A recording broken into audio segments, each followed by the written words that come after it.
Mr. Chair, you are live. All right, greetings everyone, and welcome to the City of Annapolis Environmental Commission's meeting for March 23rd, 2022, 7 p.m.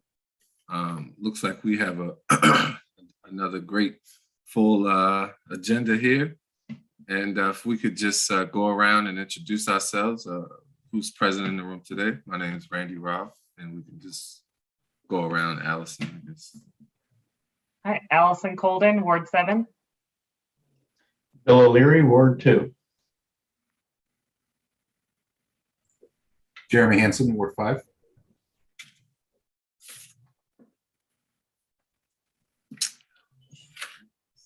I'm going to introduce myself. Racine, sorry, I'm trying to get my camera. Okay. Racine Hodo, City of Annapolis, Resilience and Sustainability. And Rob Savage, Alderman for Ward 7.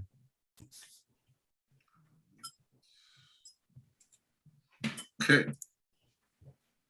So I believe we have enough to approve the minutes for February's meeting. You want to call that to action? Actually, I have to abstain because I was not present. Good. And Anne reviewed and provided one comment, which was just to change past to past in one of the bullet lines. So I move the meeting minutes as amended. That change has been made. Thank you, Racine. And if we can vote to approve the minutes, everyone approve, say aye. Aye. Aye. Cool. With that approval, we will add that to the file. So today's agenda, we also wanted to talk, list things for public comment and things that may not be on the agenda.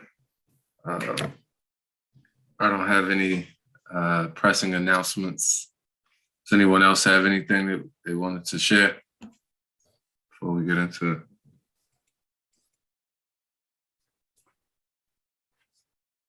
Okay. All right. There were reports from different committees or members, so we can move right along there. The City Council meeting debrief, and then we'll go to the Environmental Matters Committee debrief, and then we'll touch on any other reports from other members like myself from the DEIJ division and any other topics. So Mr. Savage, do you want to speak from the council's perspective first? Debrief. Sure. Yeah, and I saw that. I don't know if you noticed. Allison had her hand up. Okay, I'm sorry.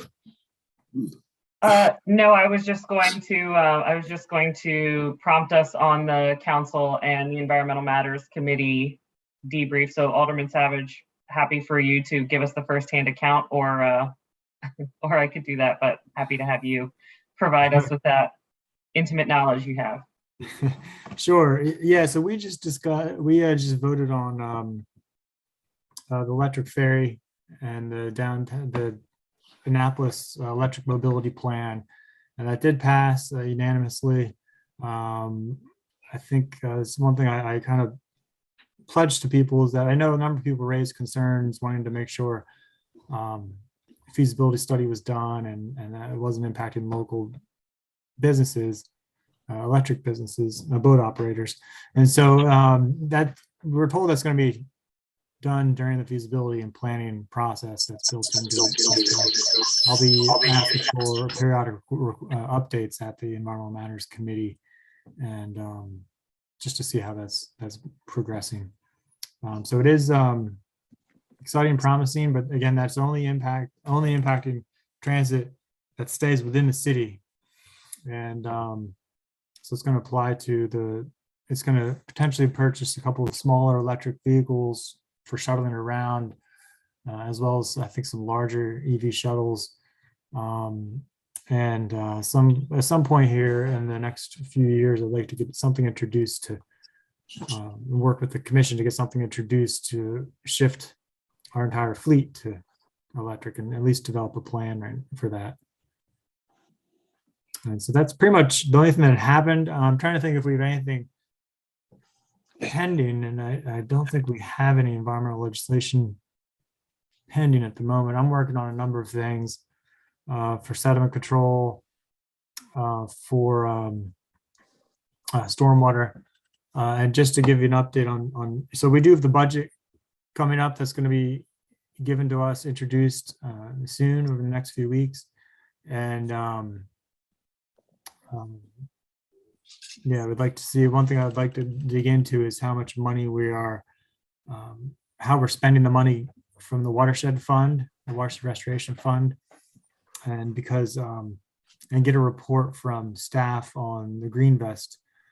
Remember, Green Vest was hired a couple of years ago to install projects in the city, B&P retrofits, Sapon retrofits, but also stream restoration projects so we can meet our WIP goals.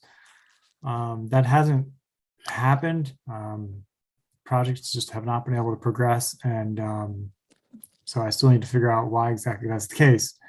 I don't have an answer at the moment as far as what the problem is. And I'm also hearing some frustrations from the restoration community that they're having some problems with the city in terms of getting projects approved and through the process.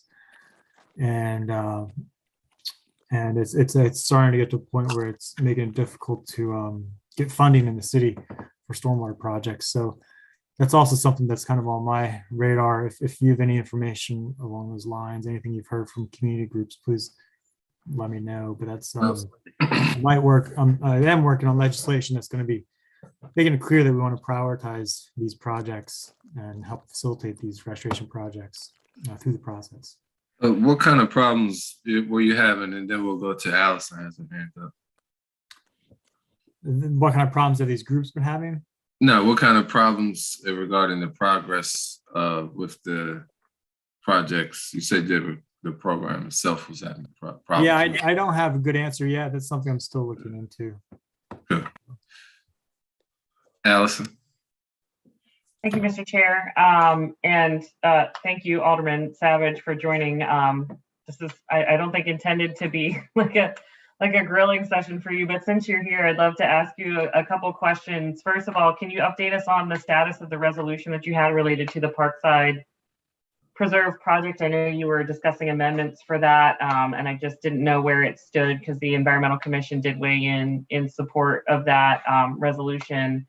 And then with respect to the stormwater and the electrification of the city fleet, I encourage you to stick around for our discussion of our 2022 priorities. I think you will see some familiar topics there as well that are right along those lines. So thank you for any update on the resolution. Yeah, good. So the resolution passed, and I had a number of amendments. The council didn't pass all of the amendments. I introduced some, as well as Alderwoman Finlayson on behalf of the Department of Public Works. Some of them passed, some of them didn't, but I think there were no weakening amendments, at least from my perspective. So I think it passed in a strong form, and which is good. And so I know staff was, and maybe Racine has information on this, I'm not sure, but I know staff's been working on I think creating some internal procedures and policies to kind of reflect what was passed in the resolution. But that's also another thing I need to get an update on at the next Environmental Matters Committee meeting. So hopefully I'll have an update for you in the future on that. Right, and I hope you and the panel, the group understood my comment that I was making about wealth resource powers as it relates to the ferry, and possibly pursuing the option of, doing minority bids for minority-owned contractors for purchasing of a ferry or work around it. I just feel like it would be a opportunity to really tout equity and inclusion, especially since, that area has been historically cornerstone by the same companies over the last several years. So that was just my statement that I made in the Environmental Matters meeting. Yeah, and I'm not sure that the ferry is going to go out for bid yet. That wasn't quite clear in terms of if that was going to be required to have to go out. Because when you compare it to some of our bus purchases, we don't put every bus purchase out for bid, and so yeah, I don't really have a good answer for that, but I know that it sounded like that's what they were going to look at during the whole planning process to see what kind of requirements they have to meet for purchasing and advertising and those kind of things. And it looks like Replant Annapolis did some kind of development as well. So that's a good thing too. If you need the link, I can share that with anyone. But I did see that they made some announcement recently.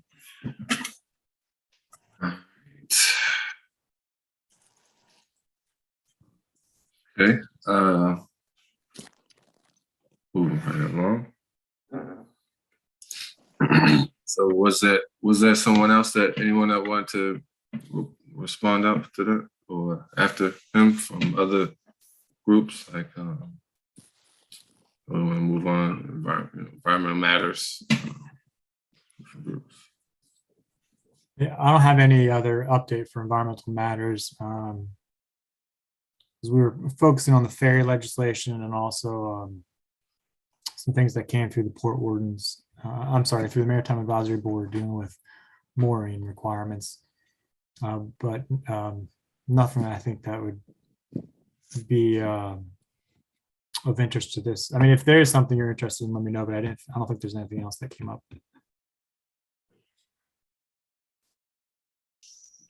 All right, moving right along. So are there any other reports from any other members that want to share at this point before we move on?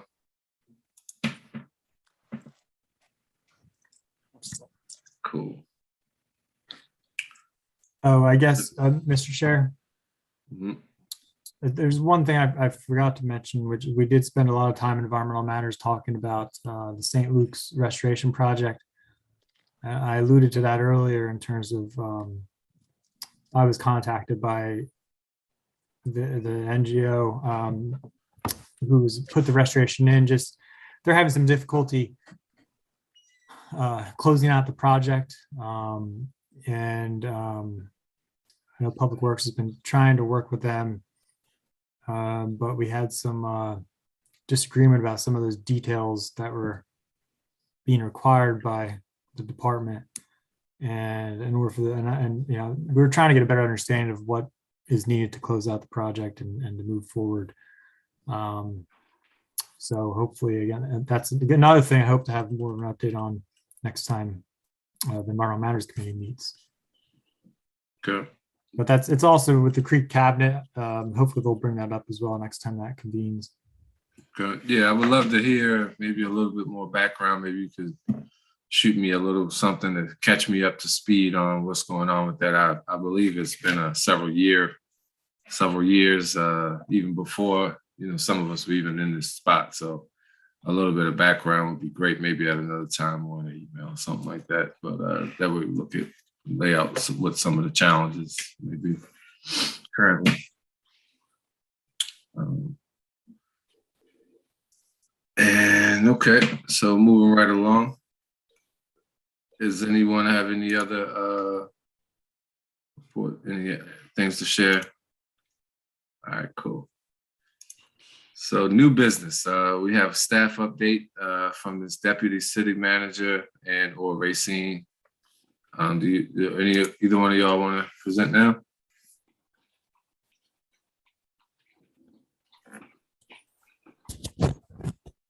I'm working on it. Okay, I'll give you a second. Here we are. I don't have any staff update. I do know that the Deputy City Manager Jackie is looking to put a part-time person on, if possible, under resilience and sustainability, because it's just Jackie and myself doing working on all these projects and getting everything together. So I'm not privy to her budget request and whatnot, but I do know that we are looking to try to hire a additional person to work with Jackie and myself. Matt Waters is no longer with the city. He has gone into private practice. So we have a position open at this point, but I'm not sure. I've not been informed on how that's going to be handled. Right now with the Department of Public Works, if you have any questions, concerns, or anything like that, go through Deputy Johnson. Contact him with any questions and whatnot. And if you have problems with that, you can use me, contact me. I will contact him. I will get back to you. But that, as far as staff updates, that's all that I have. What was Matt Waters' role? Matt Waters did reviews for permits for stormwater. And you said in place of him or interim, you said just contact the Public Works. Is there a person? Right, Director Johnson. Okay. Johnson was his direct supervisor.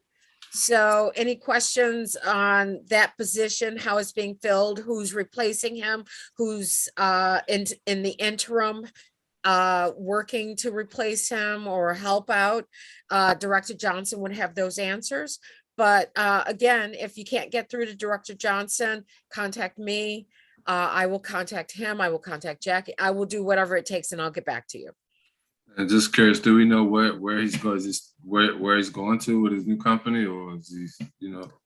I don't know the name of the company. It is a consulting company. They do, I think, like biohabitats. They do stream restorations and things like that. But don't quote me, please. Gotcha. Yeah, Allison, go ahead. Thank you, Mr. Chair. I just want to say thank you for that update, Racine.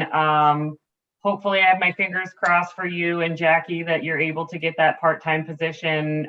You shared with us after the last meeting, all of the list of ongoing projects in sustainability and resilience. And I know that's a heavy lift for just two people. So if there's anything, if I don't know if there are opportunities for boards and commissions to participate in the budget process, but if there is any way to support that, I would certainly personally support that. So I just wanted to throw that out there. Thank you. Thank you, Vice Chair. Does anyone else have any comments for Racine? Oh, and Racine, yeah. I know we had talked, I sent you the stuff about some grant stuff. So if you want yeah. check in maybe sometime this week coming up, we'll have another chat. Yeah, I timing is everything. I took some time off at the latter of last week. All of this week until tomorrow, I'm doing a training for floodplain management. Friday is a holiday for the city, and then I'm back in the office on Monday. But I did look at what you sent me, Randy, and I need to sit down and talk to Jackie to see how we might use this information for grants. Is there a project that we can write a grant for? I think was it National Wildlife Service that you sent me? I think I have to talk to Jackie because I don't know a lot. Right. I'm always learning.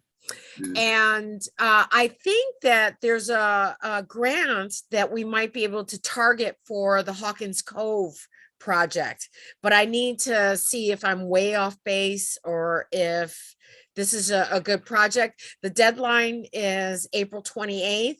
If I'm on target, then I'm gonna have to really gear up and get this grant written by April 28th.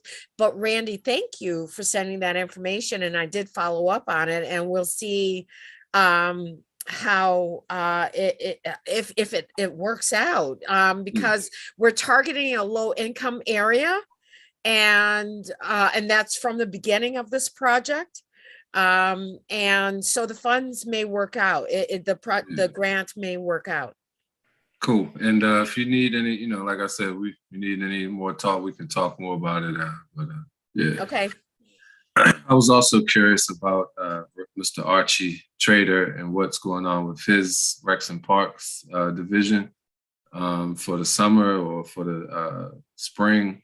Anything environment. I know he's wanted to do things like take kids on different boat trips and different access to waterways. Right. We talked about curriculums. Yeah. For environmental literacy. I have not spoken with Archie. Perhaps Archie has spoken with Jackie, but she's not here. And because I've been out of the office, I haven't been able to touch base with her so that I might have a better answer for you. But I have not spoken with Archie, so I don't have an answer for you. Cool. All right. Okay. Yes. Just to speak up about the budget, I think to address a question that was put out there, I do think it's entirely appropriate for any kind of board commission to chime in, because you are members of the public, so you can definitely testify regarding anything pertaining to the budget. And you know, I don't know yet what's going to be proposed. I'm kind of mulling over various ideas I need to sit down with Jackie and talk about. But I'll try to keep you posted as well in terms of what's in there that might be of relevance to you. Great. Right. Moving right along. Next up, we have a presentation on the plastic ban pollution reduction by Elvia Thompson. Is she all ready for this moment? She is coming forward now. Elvia, can you hear me? Hello, everyone. Can you all hear me okay? All right. So, okay, Randy, can you hear me? yes, how you doing? Okay, great. So, Okay. pleasure. So tonight we have a special guest here to talk about the plastic ban, and I'll turn it over to Ms. Thompson. Well, it's not just me, Okay. but good evening, everybody. I'm Elvia Thompson. I'm co-founder and former president of Annapolis Green. And I want to thank you for setting aside time in the AEC's agenda to hear a presentation about plastic bag pollution and our suggestions to reduce the use of this single-use plastic in our community. As you may know, Annapolis Green partnered with the city several times on plastic pollution initiatives, including Plastic Free Annapolis and the No Butts in the Bay program. The latter focused on cigarette butts, which are largely plastic. But this evening, Annapolis Green, Sierra Club, and WISE are focusing on one of the what I call the two big elephants in the pollution room, single-use plastic bags, the other being plastic bottles, but that one's for another day. Tonight, we'll make a short presentation presenting data on reducing plastic litter in our community via a ban on plastic bags at the retail level. Now, this is simply a data sharing session, primarily to tell the commission about what has worked in other places and what has not. And of course, we'll have some recommendations as to what should be included in legislation should members of the city council choose to put forth a bill. To get right to it, I want to introduce my colleagues. Bernie Robinson is a member of the executive committee of the Anne Arundel Group of the Sierra Club. Priscilla Cania is a leader of the WISE Environmental Huddle. Tom Brewer is a member of the Sierra Club Maryland Zero Waste Team. And Martha Ainsworth is chair of the Sierra Club Maryland Chapter's Zero Waste Team. So now I'm going to turn all of this over to Martha. Thanks very much, Elvia. Good evening, folks. It's so nice to meet you all. I'm going to share a screen. We have a short presentation, and let me just do that now. All right, share.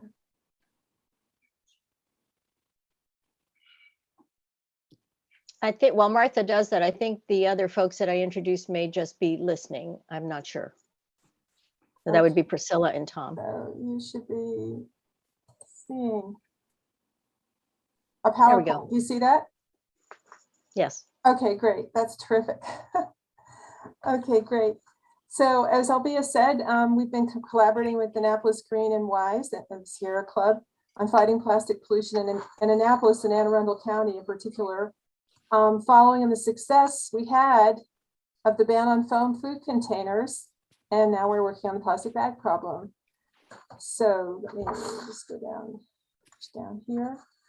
So we're here to start a conversation on plastic pollution, especially from plastic bags, and to share some relevant findings from around Maryland and effective solutions.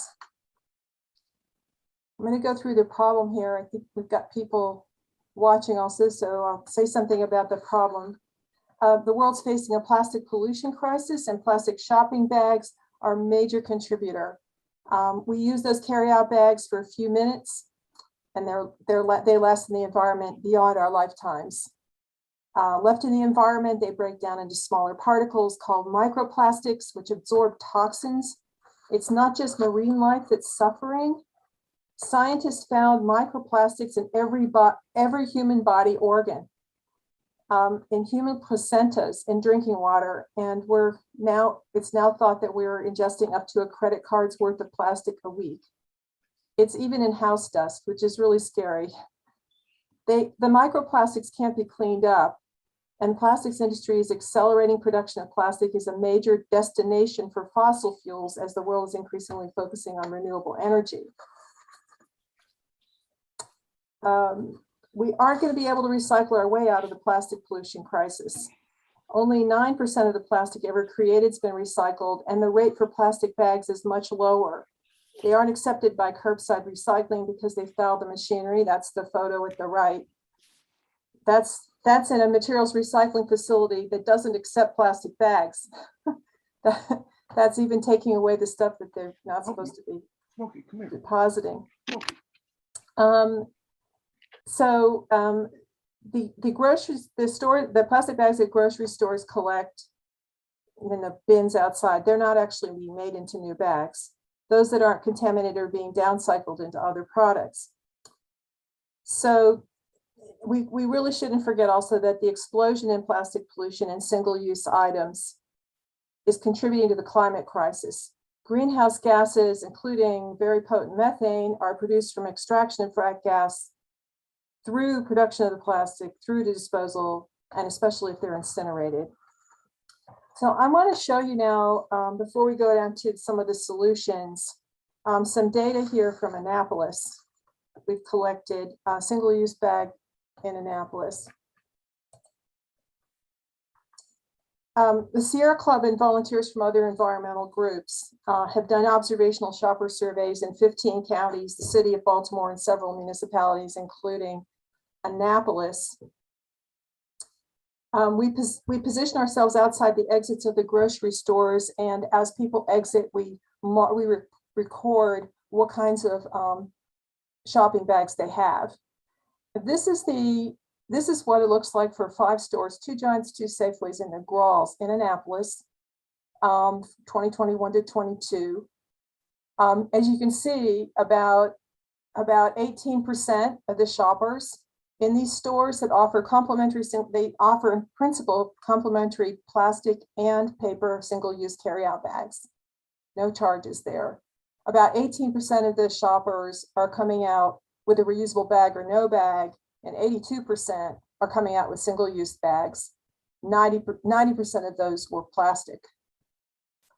So now, I mean, this is really distressing. It is not unlike elsewhere in Maryland where there's no plastic bag policy. This is typical. So let's take a look here at the other chain we looked at, which is Lidl.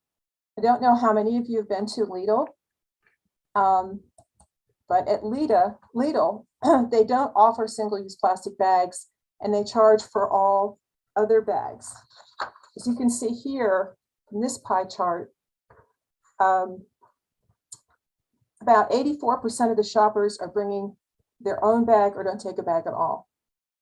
Okay, the 16% that are taking a disposable bag are taking paper bags, and they're paying for them up to about 10 or 12 cents. So the price of the paper bags at Lidl and the other chain, Aldi, have been going up over the last year because of various supply issues.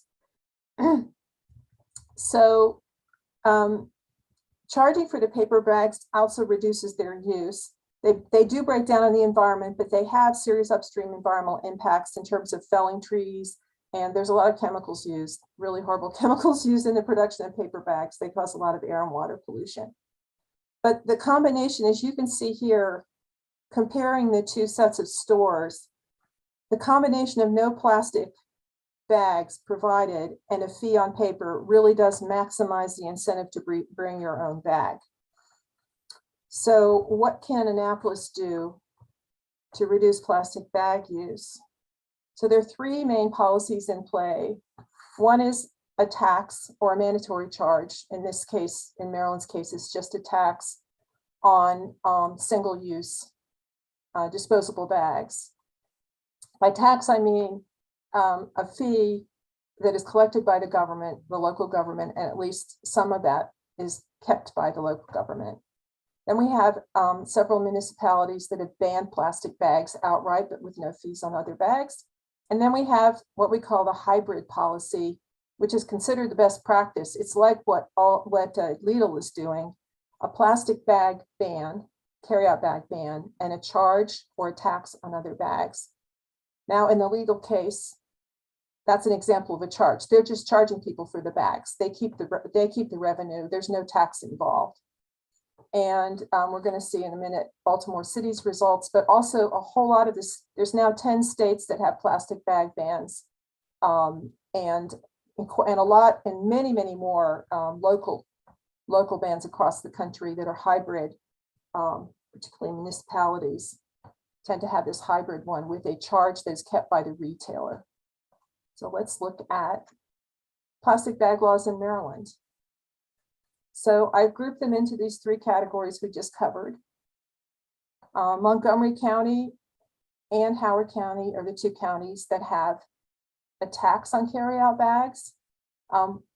No ban, just tax. And the tax is 5 cents in both places. In Montgomery County, it's the oldest one.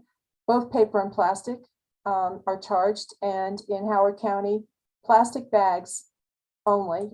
And they're less than 2.25 mils. Now, a mil is 1,000th of an inch.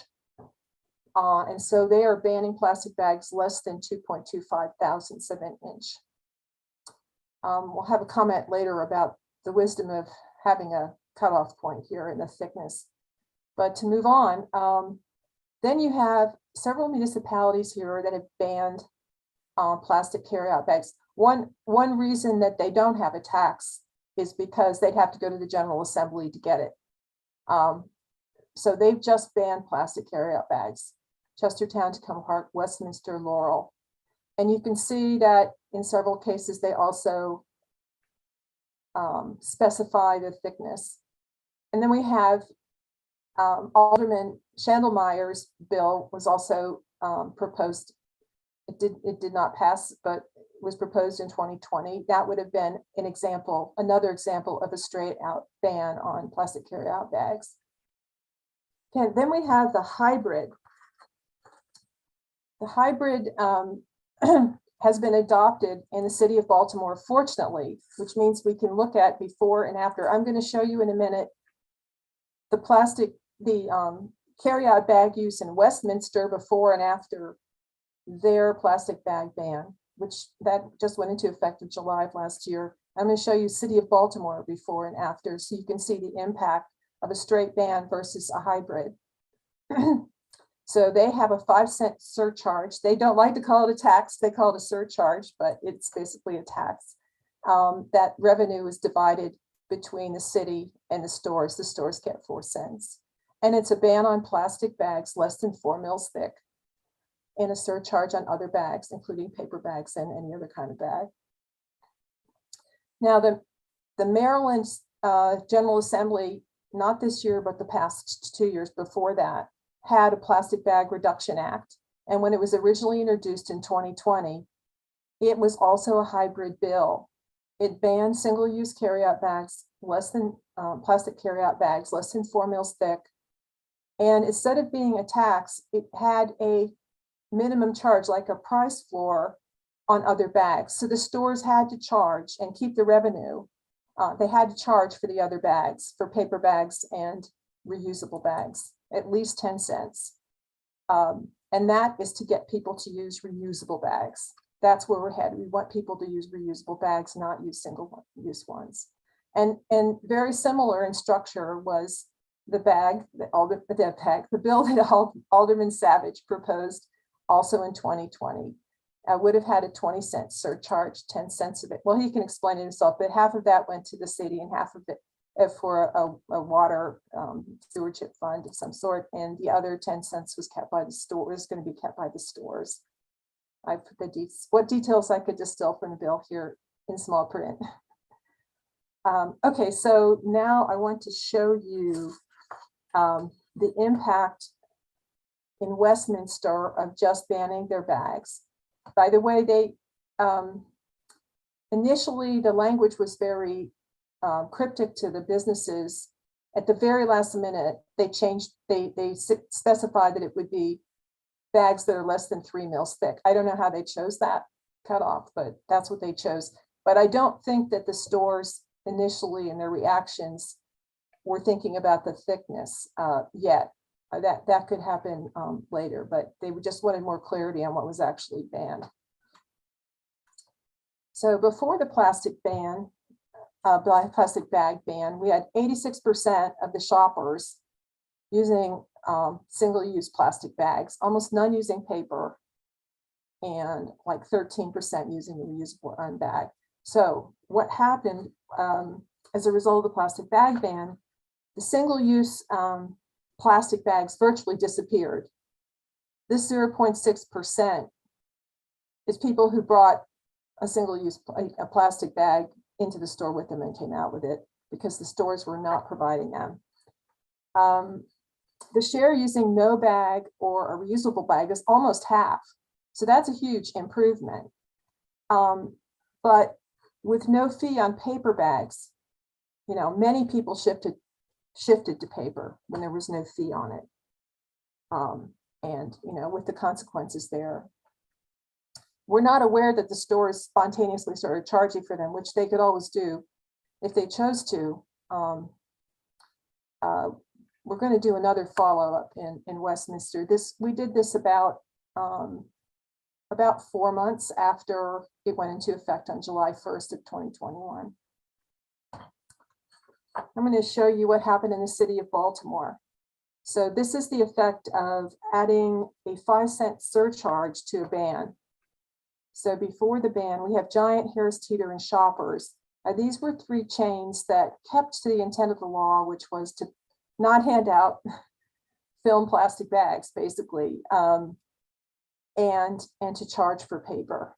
So before, almost no paper bags, 81% were using plastic bags or a mix of plastic and paper.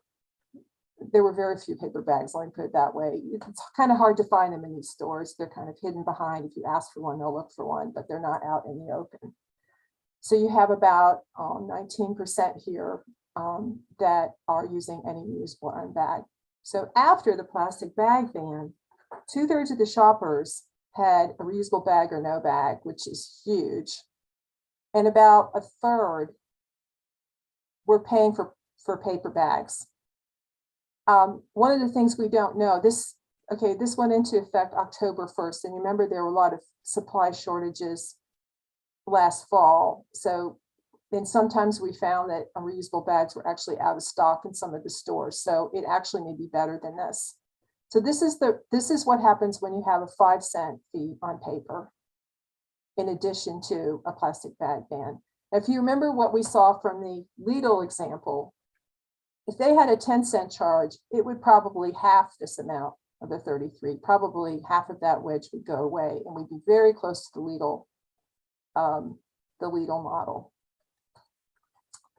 So an important caveat to all of these results is, and remember I was talking about this issue about cutoff of 4 mils thick, so what would be banned. Safeway decided it would continue providing plastic bags, thicker ones that were actually 4 mils thick. And they look just like the t-shirt bags, the thin ones, which are less than 1 mil thick, that we're trying to get rid of. We don't think that people actually reuse them very much. And in the Safeway stores, a quarter of the shoppers are still using plastic bags. They're just much, much thicker. And when I get done with the presentation, I can show you the difference between the two. That's one of the lessons learned is if you're going to ban plastic bags, try to do it in a way that doesn't just signal to the industry what thickness they can get away with. This is a problem that's been observed across the country. So let's get to, I just wanted to point to a couple impacts elsewhere. In Washington, D.C., they don't have these measurements before and after, but they did surveys of households and businesses, and you can see what people said. One thing we like about our shopper surveys, it's not what people say they're doing, it's what we see them doing. But this does indicate a substantial reduction, and this was just a 5-cent tax on all plastic and paper carryout bags. And in San Jose, California, they implemented something very much like what we are suggesting here, a ban on plastic bags and making stores charge at least 10 cents for other bags. So the share using no bag or a reusable bag went from 16% to 89%. See, that's really close to your Lidl model. And they were able to measure changes in plastic litter in the waterways and in blocking the storm drains in that city. So we're almost done here. So these are some lessons learned when you're thinking about putting together a successful thing. First of all, no finger pointing to the state, expecting the state to act first. These bills all over the country at the statewide level have been built from the bottom up. If there's no action from municipalities like Annapolis or counties, we're not going to have a statewide bill. I would point out the example, which I think was a really good one, of styrofoam ban, styrofoam food container ban in the state, where we had a number of counties, including Anne Arundel, and I believe you all in Annapolis also had a foam ban separately, if I'm not mistaken. By the time we got Montgomery, Prince George's, Anne Arundel, the municipalities plus Baltimore City, that's when they passed a statewide ban. And that's what's going to happen on plastic bags. So, I mean, over the last year, we've been working on this, and everyone keeps saying, let's wait and see what the General Assembly does. This year, there's no bill in the General Assembly. And the bill that they had 2 years ago, a ban on plastic bags less than 4 mils thick and a 10-cent mandatory charge for paper bags, they stripped it of the charge. They're left with a 4 mil thick ban, which you know is a really bad thing because stores will just provide thicker bags. So that model needs to be scrapped when we reintroduce the General Assembly bill in the future. The charge on the other bags is an incentive to reuse. Otherwise, you end up with a surge in demand for single-use paper bags. They cost more for the stores and they have a big upstream environmental impact. Don't use the thickness standard. There was a lawsuit in New York. The regulators, New York banned plastic bags, and the regulators decided that must mean a 10 mil bag. Let's make it really thick so they can't possibly manufacture them. And in this lawsuit, the plastic bag manufacturers said, well, we can't produce them now, but we could retool to produce a 10 mil thick bag. So we don't want to go there. Don't exempt compostable or biodegradable plastic carryout bags because they don't usually break down in the environment, and they are single use. And apply the bill to all retailers and restaurants and to all shoppers. A number of these, I'll take Delaware as an example. Delaware banned plastic bags and they exempted retailers on certain square footage. They've now revised, and they also had a cutoff of 2.25 mils thick. They had to redo the bill the next year to eliminate the thickness and to include all the retailers and restaurants. Also, the one in Westminster exempts stores that have fewer than 25 employees and don't have more than 3 separate locations. So this is very, very difficult to enforce. I mean, how do you know walking into the store? And there's really no reason for it. The bags are not good for any of us. We just really need to get rid of them. So to summarize, I see we're just about at 20 minutes here. These are the key. We've looked across all the states that have the statewide bans and many different localities and come up with some language that avoids proposing a thickness for the definition of what is banned. And so this is what we're recommending. We call it the bring your own bag ordinance, because really that's the objective here. So first we define a reusable carryout bag. Some states don't even define a reusable bag. Reusable carryout bag, a bag with stitched handles, not fused, but stitched. That's specifically designed and manufactured for multiple reuse and is made of cloth or other washable fabric or a durable material suitable for multiple reuse. It's not made of plastic film. Plastic film is what the thin bags are made of, and also those thicker bags that Safeway has substituted in Baltimore. They just look like thicker t-shirt bags. And then we say that a plastic carryout bag, which is what we're going to ban, is a plastic bag that's provided by a retail establishment. It's not reusable by that definition. And we make sure that compostable bags, carryout bags, are included in the ban. And this is just a definition of retail establishment. I'm sure Annapolis has its own definition of a retail establishment. Then the prohibition and incentive are just very straightforward. On or after a certain date, a retail establishment may not provide a plastic carryout bag to a customer. And at the same time, they shall charge, collect, and retain at least 10 cents for each paper carryout and reusable carryout bag that provides to a customer. And of course, you want to have some kind of reporting requirement. And I know that the 2 bills introduced in Annapolis previously also had a reporting requirement. So I'm going to stop here because I can't see any of you while I'm doing this, and entertain your questions. Okay, thank you very much, Martha. And yeah, very good. This is very helpful in understanding our problem and our challenge. Very, very detailed information. I'm sure we have a few comments or statements or questions from the group. Yeah, just raise your hand and we'll go around. I don't know if it's a comment or a question, but I was just wondering, other than sharing it with here in this group, what are your other processes for your plans for processing this through the ranks, or getting some change in the litigation? Martha, yeah, for that. Yeah, so I mean, obviously, we can't propose legislation. Only Rob Savage and his colleagues can. But having the support of the commission in principle, at least, I think would be helpful to get a bill through. Rob, is that right? So that's why we just wanted to provide information first. And then, we might go back and see if Rob or Brooks, is inclined, if either of them are inclined to propose legislation. But can I just say one other thing, which is the reason I put my hand up, and that is that what we're trying to do here is manage people's expectations. And this is what I mean by that. When somebody goes to Sam's Club or to Lidl, they already know they're not going to get a bag, and they're fine with that. So why can't they be fine with that everywhere else?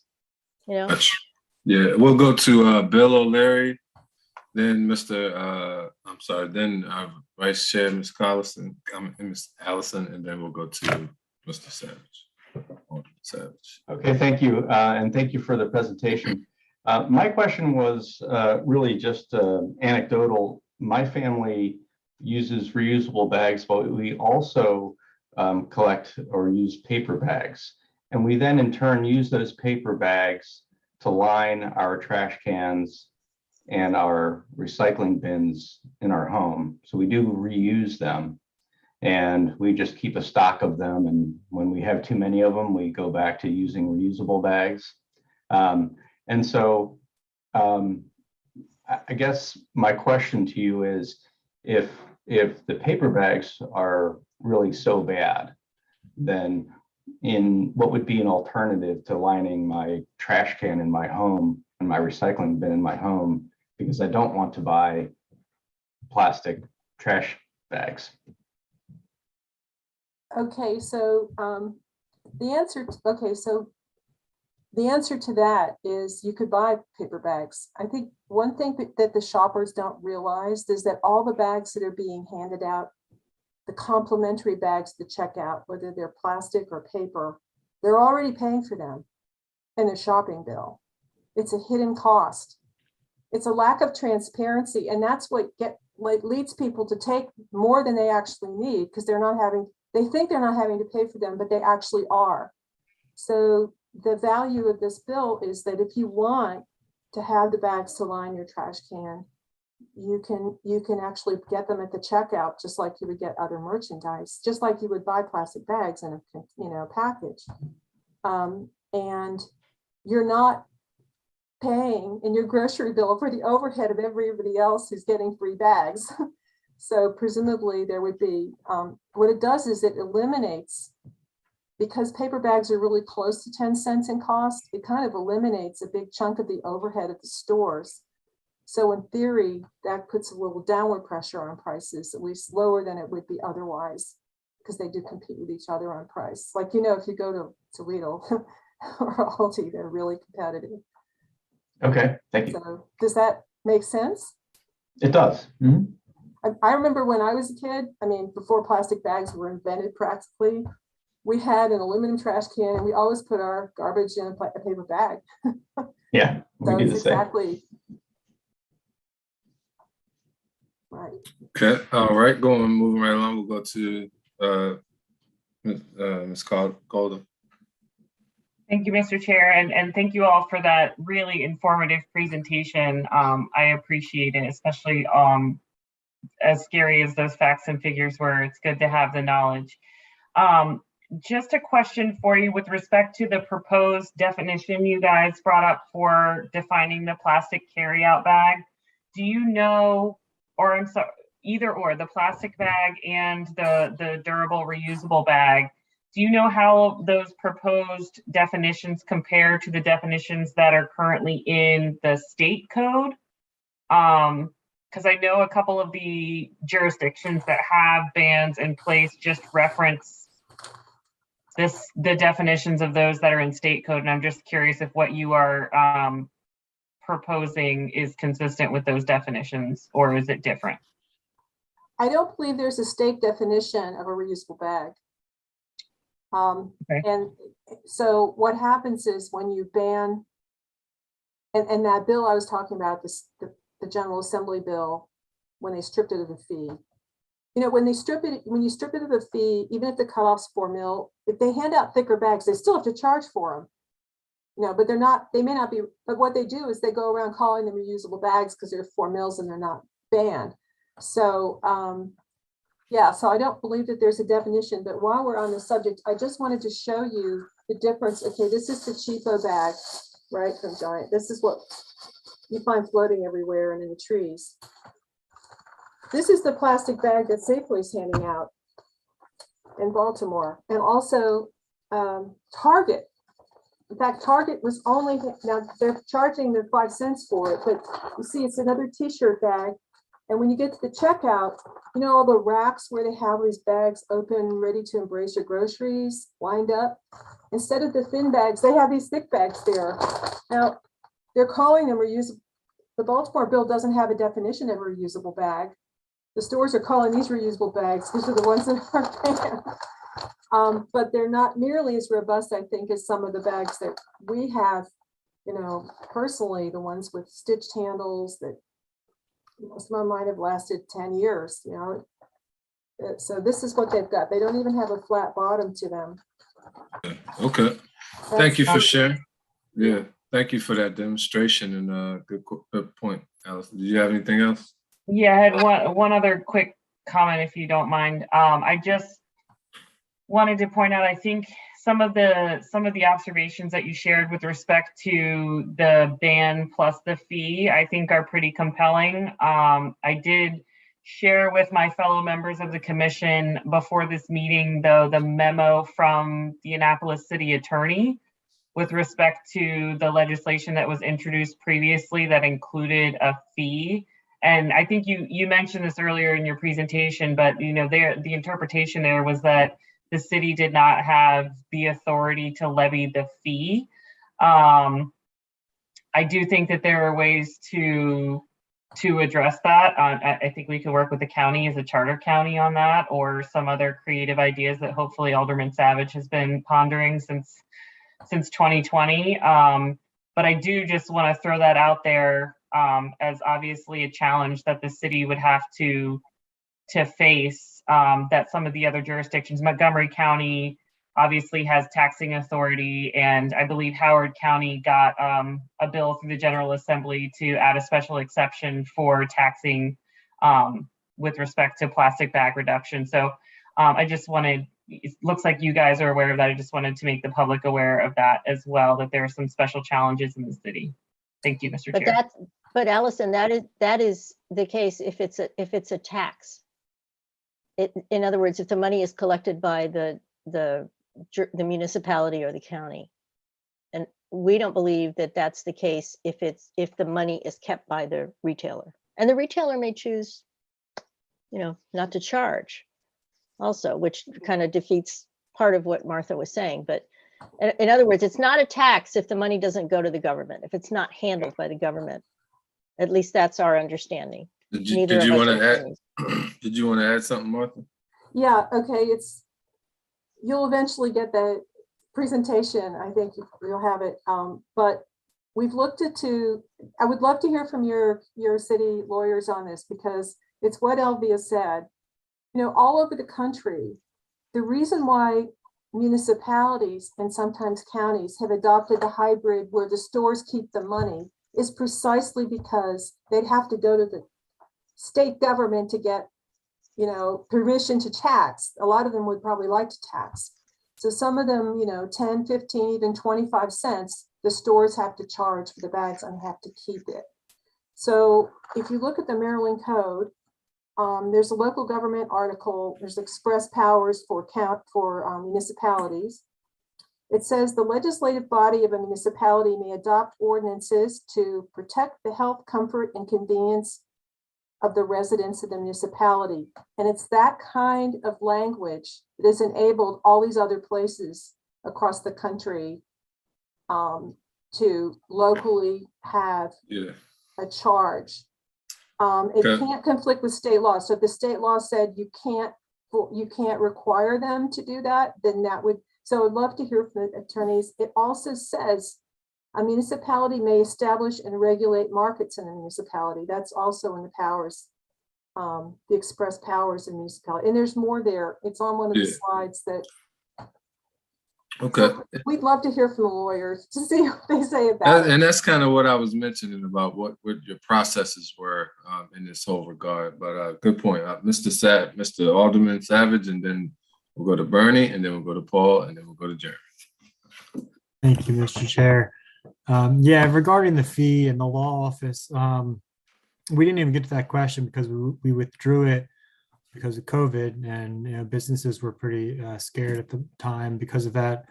But yeah, I think there are a couple different approaches we could take.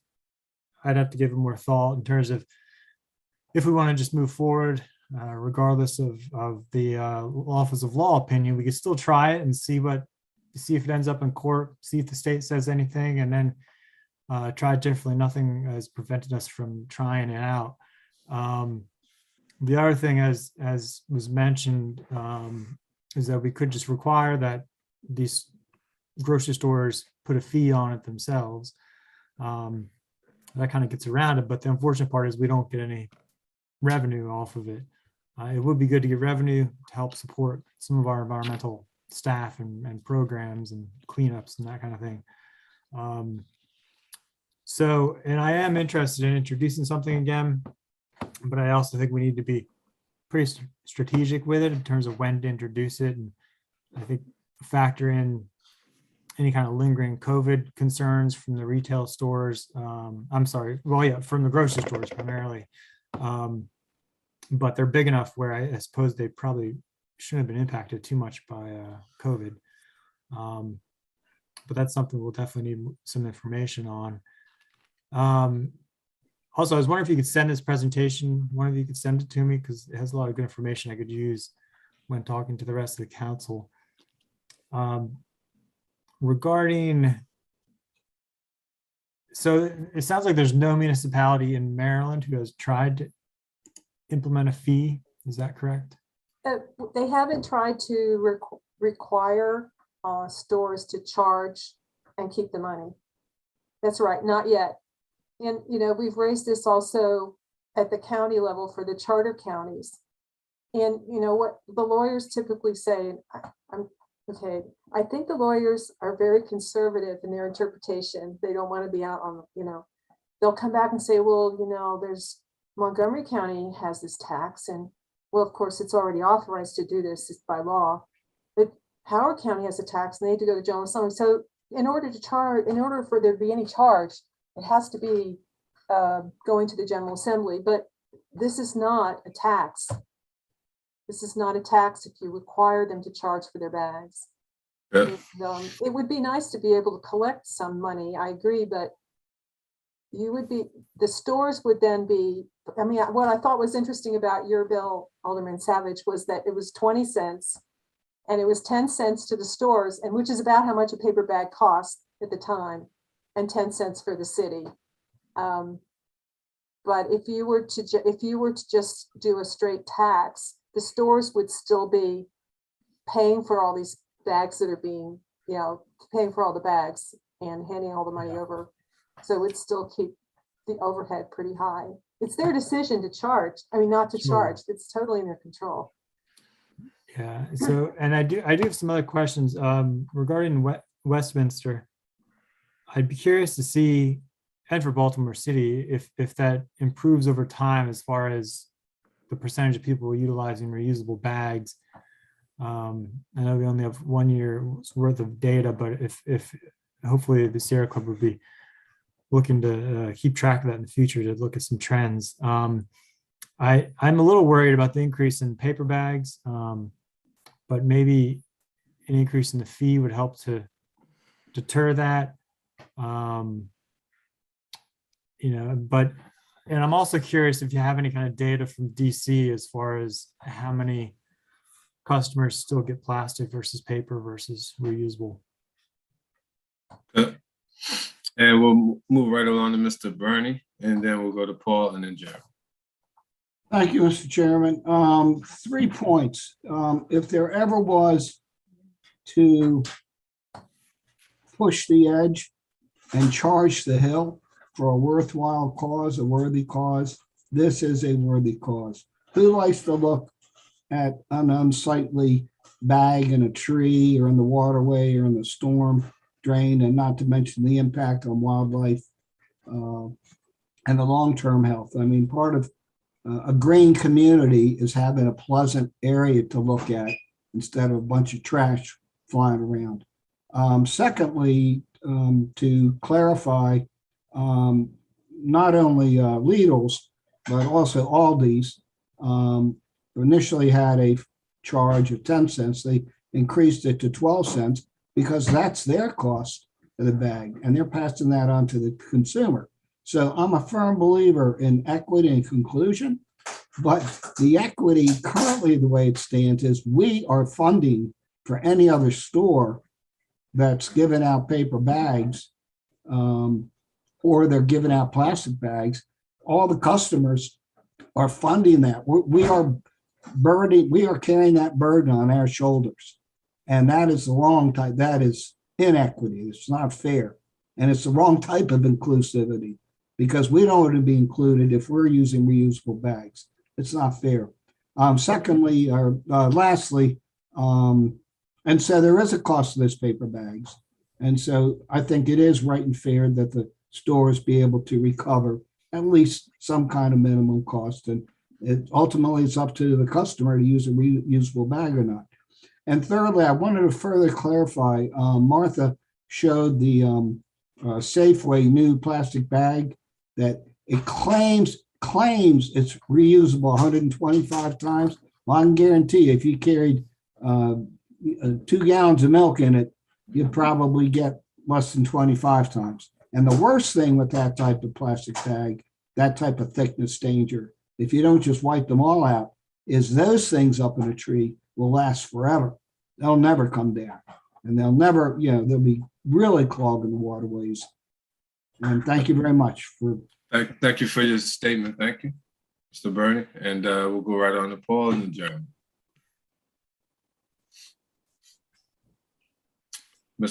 Go ahead, Paul. Me? Okay. Thank you, Elvia, for bringing your team of colleagues in. Excellent presentation. I'm, I think like most of us, fully on board trying to reduce plastics, but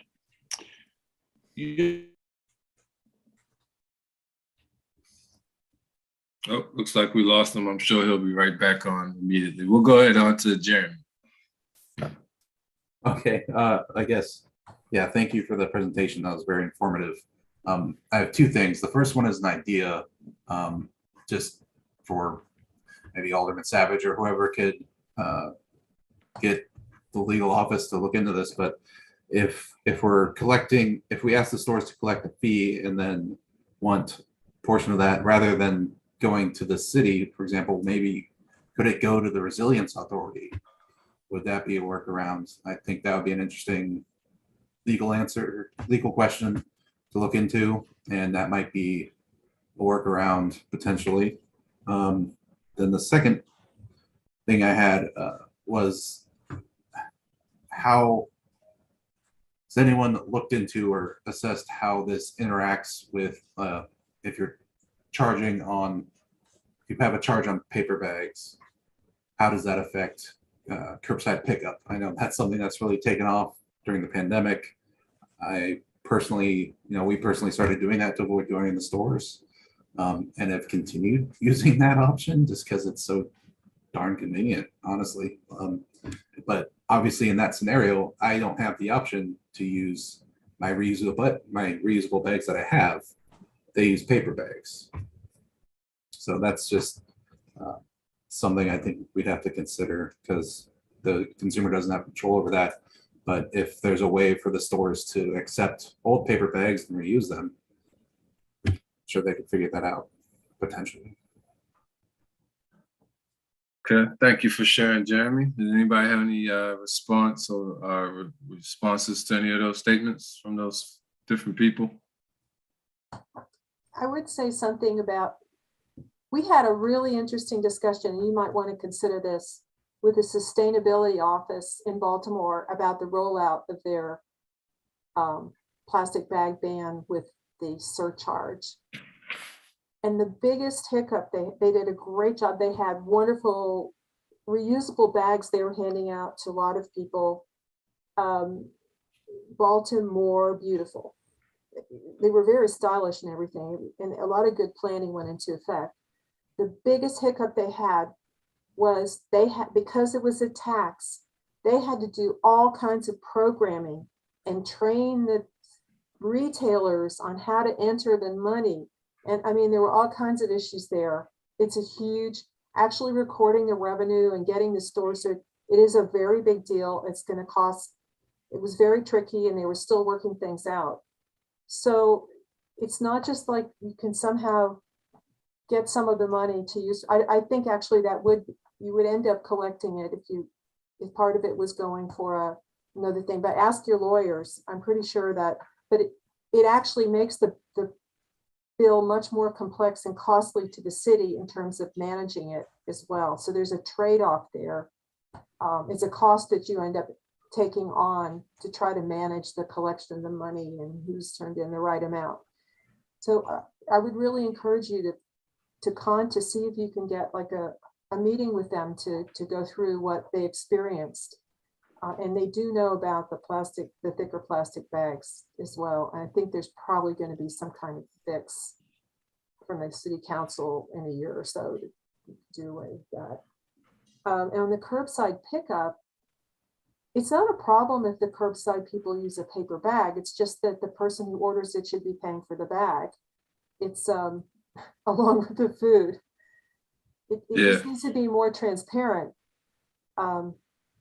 Because the people who are not paying for bags, the rest of us are paying. I mean, we're all really paying for them.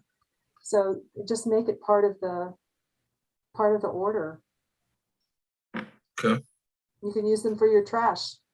If I may just dovetail on that, just green lighting, such as Costco, BJ, Sam's Club, and this curbside pickup, perhaps another option could be offered, and that'd be put it in a box, because the stores are trying to get rid of their boxes anyways.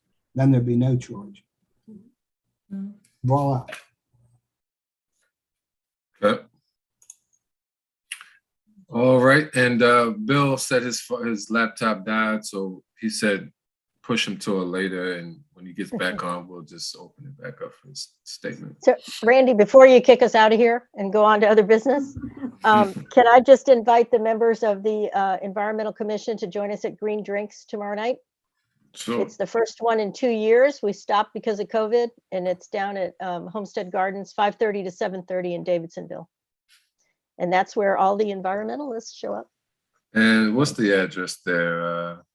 743 West Central Avenue, Davidsonville. Got it. I just called them today, looking for some azaleas, some swamp azaleas. Hey, Paul Elvia- is back on as well. Yeah, Paul's back.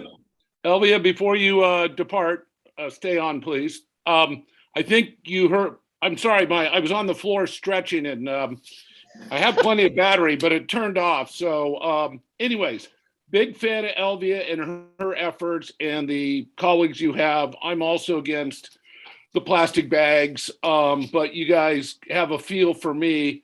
I want to do this with carrots, not sticks, because I could only imagine, let alone the newspaper, but the the blowback you're going to get from citizens, right?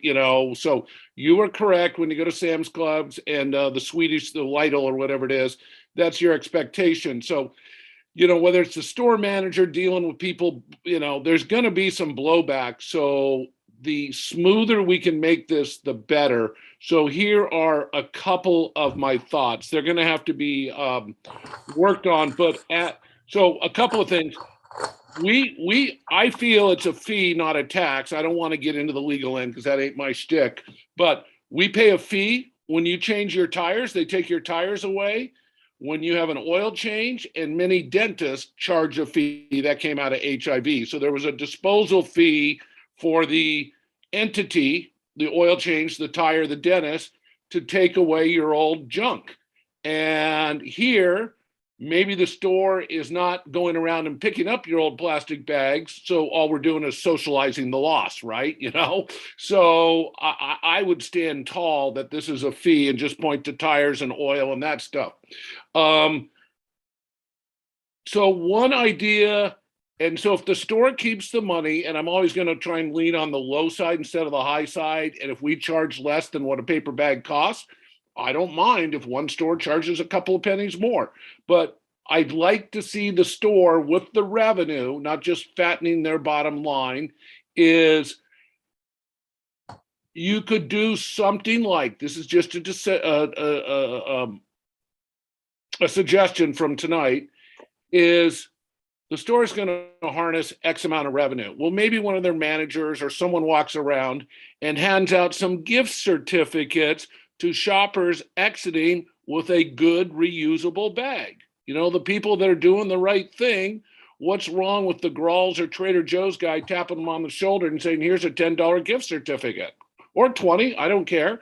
But then people are like, oh shit, they tapped me on the shoulder. I got $10. I'm going to keep that thing in the trunk of my car and use it all the time. So those are the carrots suggestions I'd like to use.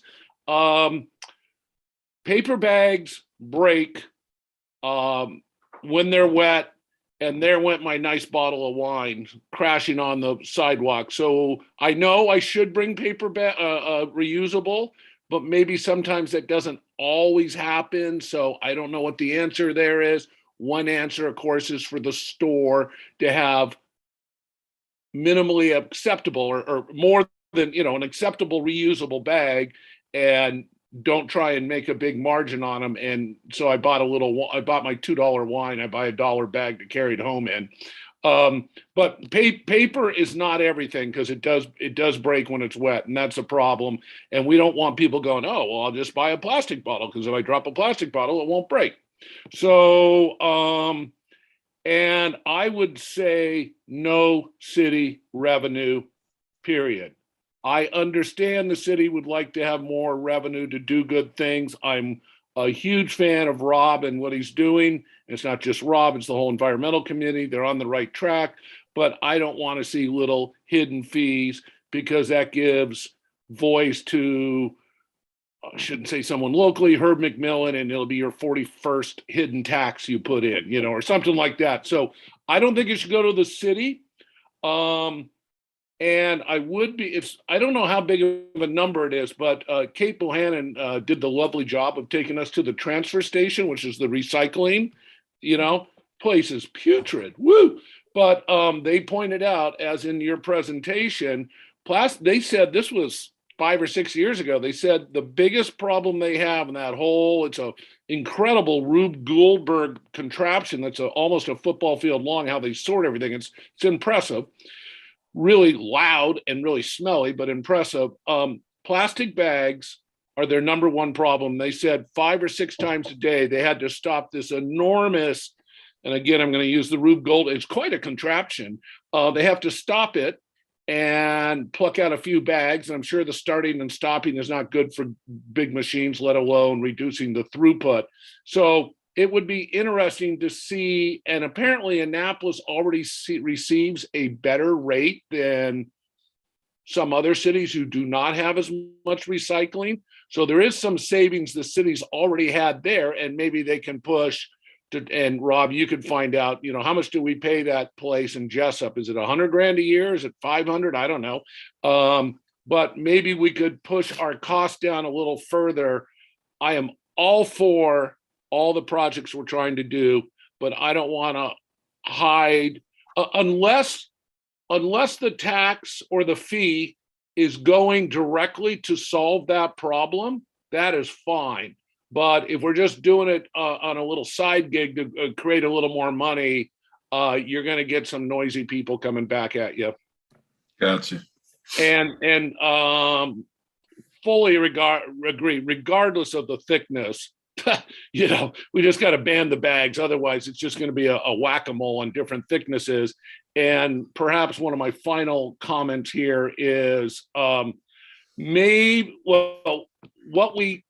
I've done, I'm sure all of us have done a little bit. I'd like to encourage all of you over the next couple of weeks, when you're in your local stores, some of the people even if the manager, the shopkeeper is a little busy, try and catch their eye and just ask them a little bit what their suggestions are, because the restaurants on West Street, I've spoken to a number of them, and the switched on ones are like, oh yeah, we don't use plastic, we use some biodegradable or cornstarch or some other substitutes, but we should find out what works, what's not ungodly painfully expensive, and then if we can also bring some solutions, maybe a year, 6 months from now, this presentation, when it goes to shopkeepers, we'll have a couple of links, website links, where they can go buy, in bulk bags that are doing the right thing and make it a little easier for people. So I just don't want 100 shops having to go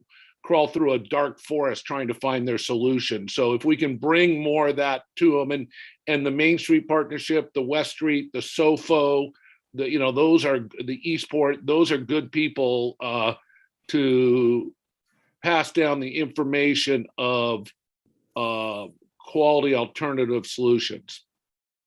And last thing, maybe the small stores, if it is a problem, we give them a 1 or 2 year, break, give them another year or two to get up to speed.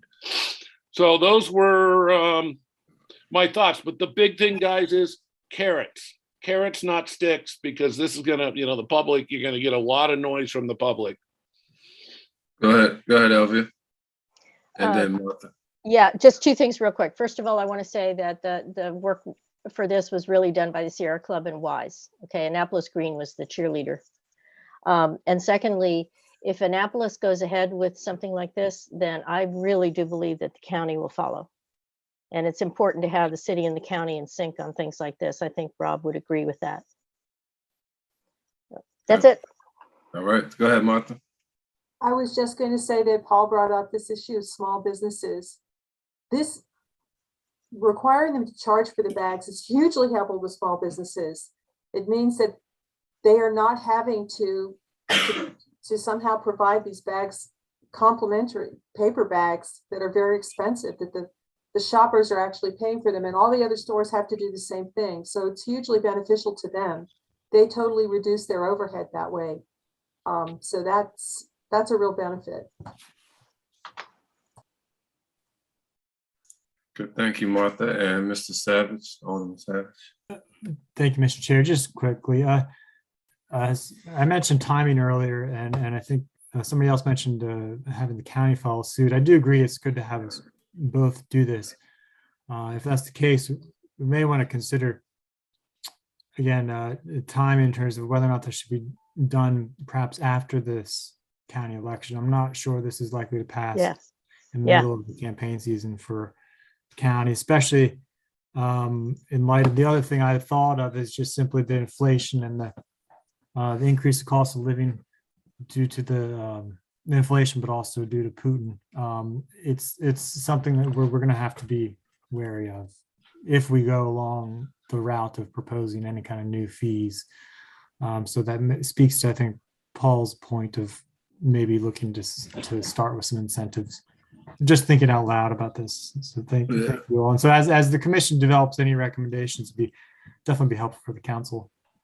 Yeah, I was just thinking randomly of just looking at what some other places are doing on the earth, like California, LA, even Maine or Canada, Copenhagen, or different places, or even Arlington, Virginia, which really touts their sustainability efforts from a policy standpoint and how they were able to do that by creating different, groups such as similar groups like Green Drinks and Sierra Club to galvanize policy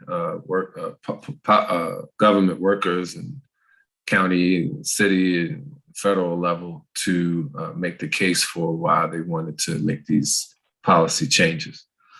So maybe if the Sierra Club hasn't thought of this already, maybe there's an opportunity there to gain a certain level of support from the community, businesses, retailers, county workers, county government, federal and city, that could really make the case for you all as to why this needs to take place, why this needs to happen. And maybe that could really be used as a behavioral change model, but also as a means to sway policy.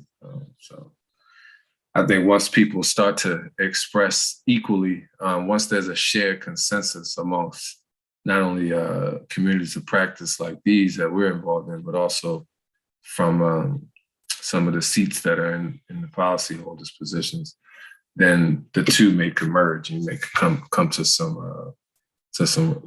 resolutions there. We're going to go to Vice Chair, and then Paul, and then Martha. Thank you, Mr. Chair. I realize that there's a lot of additional questions. Obviously, there's specific feedback that Alderman Savage is seeking from the commission, and a lot of different ideas that we've discussed tonight. So I just wanted to throw it out there for your consideration, Mr. Chair and other members, if we should form I don't know if we can get much smaller than the size of our commission now, but I was going to say a small working group who could be in closer touch with Martha and Bernie and their colleagues to discuss some of this in deeper detail. That's a great idea. Does anybody want to? Yeah, I think it's a great idea, and I think we can talk more about that for sure. I'll jump in here. I go to a lot of bars and restaurants, so I'll raise my hand. I would like to help. As you can see, this is an area that I have thoughts on, and I believe bringing, as I mentioned, the different business districts together. So if we're going to have a group, and it's awesome that the Sierra Club and Wise is there, but let's also, whoever in our commission, and I'm interested, meet with and include the other business and civic associations, the other entities, because I want to make this, as you said early, ground up. I don't want too much, I'm more of, I want to make this ground up and citizen engaged. And we spoke of this probably 6 or 7 years ago in the commission. I'm like, let's get a cool bag that's durable, right, and works, buy them in bulk so they get a little less expensive. Volume's important, right? And so we'll just keep that extra 5,000 bags at Elvia's house for a while.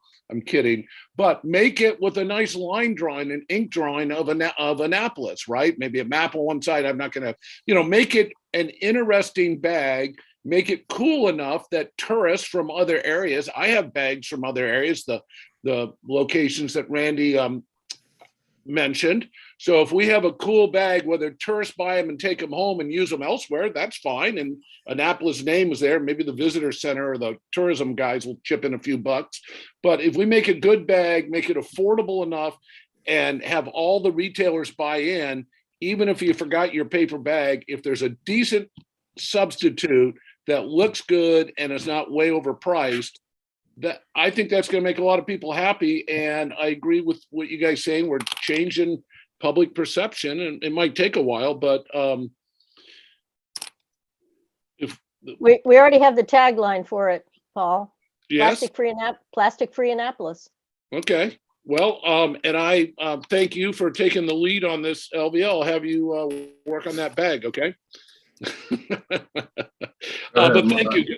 Those are my thoughts. Just make it cool, make it carrots, make it things people want to do, and make them feel semi-schmuckish if they're not doing the more environmental way. Thank you. Go ahead, Martha. Yeah, I was just going to say, I think those are great ideas, Paul, and the others are terrific. I wanted to mention that when there was a statewide bill that had the ban plus the 10-cent mandatory charge that the retailers keep, the Maryland Retailer Association was in favor of the bill. They supported it. And as soon as leadership removed that, probably because they were anticipating the election, okay? As soon as they removed it, the retailers pulled out and they were opposed to the straight ban. If you just do a straight ban without any charge, for the other stuff, then, and they feel that they still have to compete with other stores and provide them for free, it's a huge cost to them. And they will fight mainly because they don't want to be in a position of feeling they have to provide free, expensive paper bags. So that's something that you might get from the retailers that you might not have expected, that they probably will support, so long as they're on the same playing field, same ground rules across the board, will not necessarily object to charging for the bags. Okay. All right. Anyone else want to add in there before we move along? Great discussion. And if anyone other than Paul would like to volunteer to be a part of that, just let me know, me or Vice Chair, and we can probably after this call, after this meeting, we will next few days we'll follow up with some emails and share some of that input. Okay. Yeah, we'll go work the bars and the restaurants to get their opinion.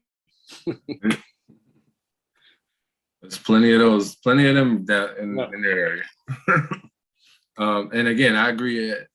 It can be used as leverage as well. I know in a lot of more sustainable cities, urban cities throughout the world, leverage is your biggest convincer of making these kind of policy changes and behavioral changes, truthfully. So if there's an opportunity to partner with minority-owned companies that can help you bring this about from a more equitable way and an inclusive way, from a DEIJ perspective, where you are putting some more underrepresented, underserved communities, people, businesses in the forefront of this, so that it is visible, obvious, and seen that they will benefit from this, both socioeconomically and behaviorally from a moral standpoint. And it also can help to bridge the gap between advocacy for getting more underserved and more people of color in the fold of sustainability, if they are seeing the benefits from an entrepreneurship standpoint or from an artistic standpoint, how some of these things can shape up. Maybe there's an installation that could be done somewhere throughout the city that speaks to the impact that plastic bags are having on our waterways and our ecosystems. I know Maryland Hall may be up for something like that, or even the city of Annapolis, or the Performing and Visual Arts program. We've done several similar projects like Chasing Ice, which was a installation that was placed at Maryland Hall that was done by high school students at Annapolis High, that mimicked or was about the documentary Chasing Ice, which was about the largest enclave of polar ice caps melting ever caught on film. So again, maybe that is a means to persuade or to add to the film festival is coming up. And many of you all probably know Patty and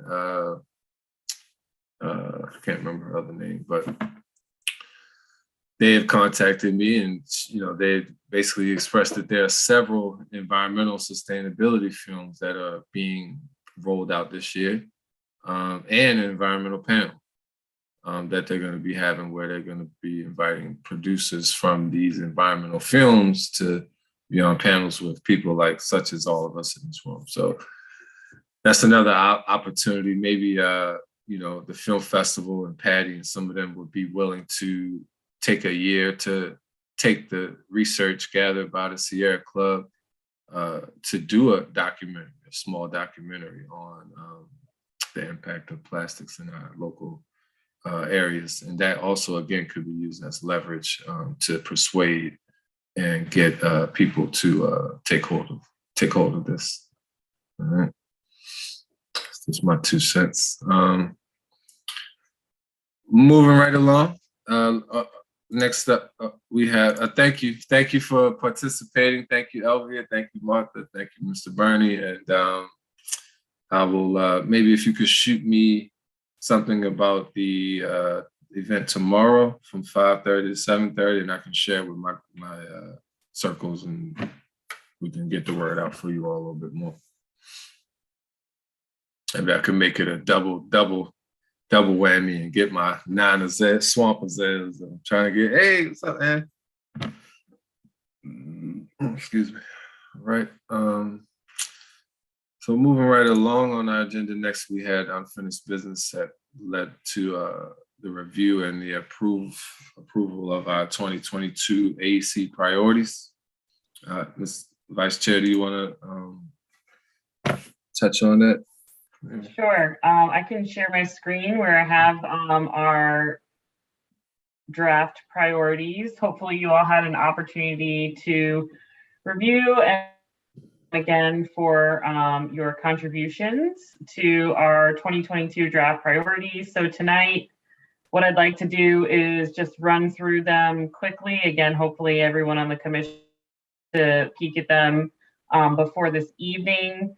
And then, Mr. Chair, I believe we have an action item to vote to approve these as our 2022 priorities. So I will just run through these quickly for the good of the order. I've organized them into 5 or 6 different categories, beginning with water quality.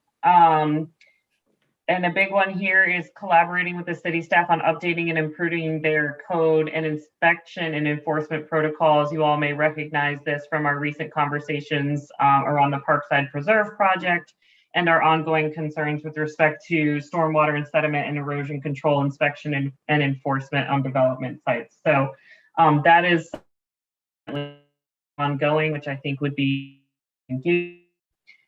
Sweet stripping programs, make sure that they are effective and comply with the BMPs of the Chesapeake Bay program. Reviewing the fee report or from the Watershed Restoration Fund and providing feedback on projects for consideration. I believe this ties into Alderman Savage's previous comments about checking in on the Greenbest projects and where they stand and the expenditures from that stormwater fee. The next is climate change resilience. We expect and look forward to reviewing the city's resiliency plan, as well as the bylaws and newly formed City County Resiliency Authority, which Jeremy referenced earlier. Enhancing the city's electric vehicle infrastructure for private EVs, as well as supporting a transition to an all-electric city fleet and transit system. Under our goals for urban tree canopy, to reduce tree loss on private properties. I think we all reviewed the tree canopy report, which was presented to us by the city arborist or city forester last year, showing losses were happening on private property.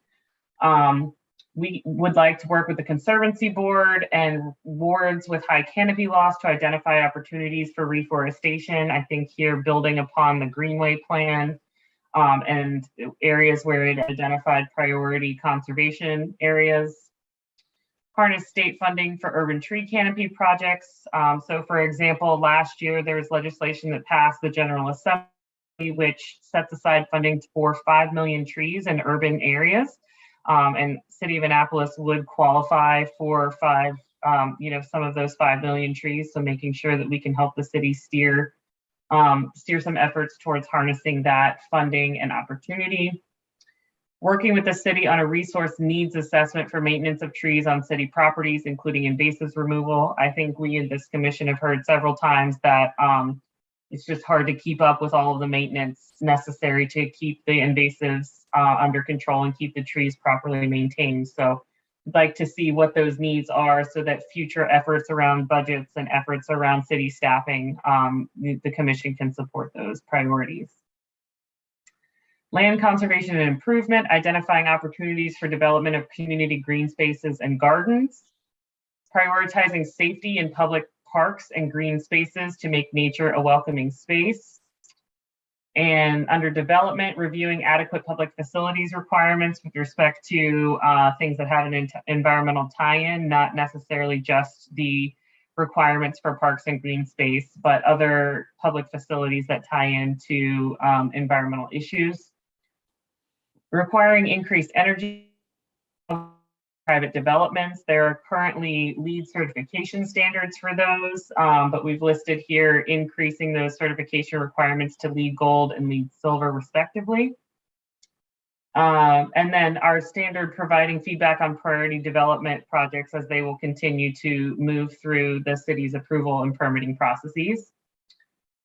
Litter and waste reduction. So we'd like to review the outcomes of the Truckston Park and Hunt Meadows composting pilot programs. And, if necessary, see how those turn out and see if there's any follow-up that the commission could support related to composting. As we discussed extensively tonight, researching a ban on the single-use plastic bags and providing feedback to council and staff for legislation. And our last category here is strengthening the AEC. That includes helping to recruit 3 new members, participating in e-Track-It training to make sure that all members are familiar with how to track permits and projects through the city process, increasing our collaboration and coordination with other boards and commissions, especially those making decisions around planning and zoning, water quality, water use, access, things like that.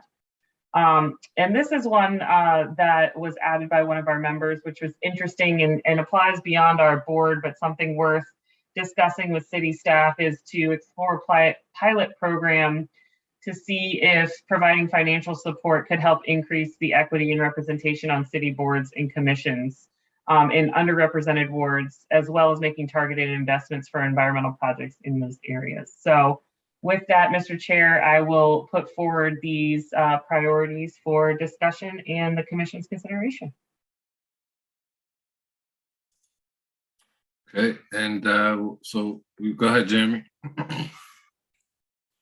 Thank you, Mr. Chair. And first, thanks, big thanks, and good job well done to Allison for organizing all these priorities into useful categories. I think I'm in support of all these pretty much as written, but if we do want to cut one, I'd say the first thing I'd cut is probably street sweeping, just because from a water quality perspective, I don't see it as a priority. Like, sure, if we want to try to improve the effectiveness of the sweeping, we could spend time talking about that at future meetings, or look into, parking restrictions or things to make it, to provide better access to the curbs. But it's just really not worth it.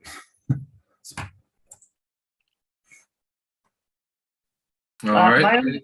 My only response, Jeremy, to that is I'm not sure, and maybe Racine would know, but if my only concern with taking it out is if the city is claiming BMP credits for street sweeping and it's not being executed effectively, that would be my only concern. And a reason why I would say to keep it in is if we are actively claiming those water quality benefits,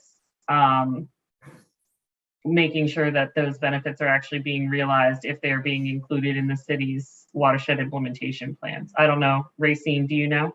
Okay, so we submit reports to MDE every year for our stormwater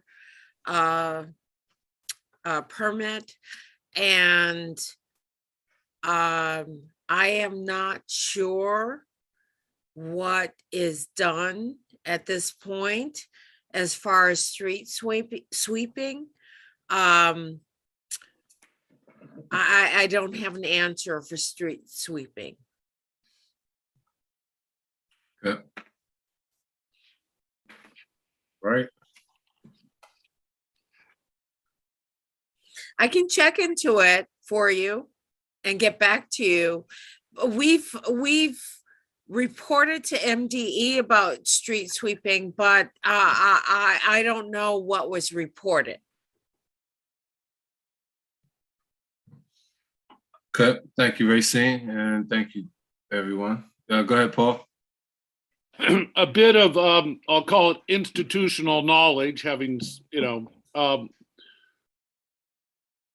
regarding street sweeping. And Jeremy, for those of you who know a lot more about this, please steer me. But seems one of the larger issues, or the issues that affect the creek, right? So what happens on Forest Drive is different than what happens in Murray Hill or Eastport. So with all what happens, part is in Murray Hill and anywhere near the creeks, the leaves fall down in the fall, and the street sweeper comes by. I call it that big Zamboni thing, and it just really pushes stuff around, right? Just pushing, stuff around, and some of it catches and sucks up underneath it, but a lot of it goes to the sides, which is why they're like, well, we got to move the cars. So, what a great way to lose an election, huh, Rob? Be the legislator says, hey, everybody, you got to be out there before 7 a.m. in your pajamas, and everybody swaps sides of the street. That's a great way to lose a local election. So what I see, and this is targeted into, again, Murray Hill and Eastport, and maybe a few other spots where the streets are narrower, they're steep, and they're close to the curbs. There are, and I've looked into this, the John Deere, and there's one on the way to Homestead Gardens, right across the street from Dogwood Acres. I'm forgetting all the Cub Cadet, these kind of farm type things. They've got these big machines, which are only a couple of grand, and you can ride them or push them, and they suck up a fair amount. So what I'm saying is, in the fall, in the narrow streets where so what happens, the leaves go in the bay or in the creeks and they degrade, and they're worse than you would think. You're like, oh, it's organic, it's not too bad. But those who know, it's like, no, that's why there's 18 inches of silt on the bottom of the creek. So we should have some Cub Cadets, little mini John Deeres, being pushed around or walked around with an employee. So, they get free exercise, and they suck up about 75, so you'd have a couple of these large sized bags, and they'd have to leave maybe at the street corner, but at the end of the morning, they come by and pick them up.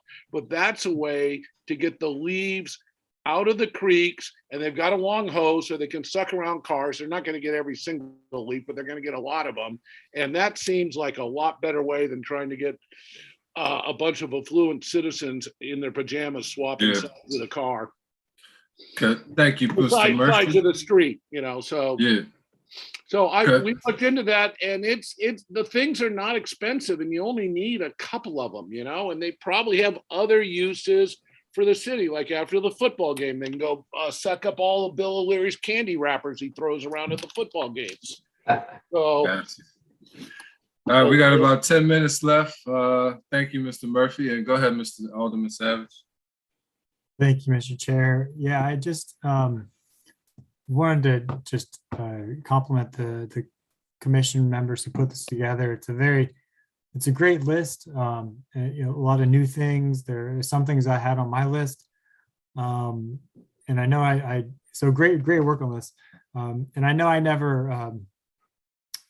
I didn't get back in touch with, I think, Allison, you emailed. I'm not sure if anybody else in the council did.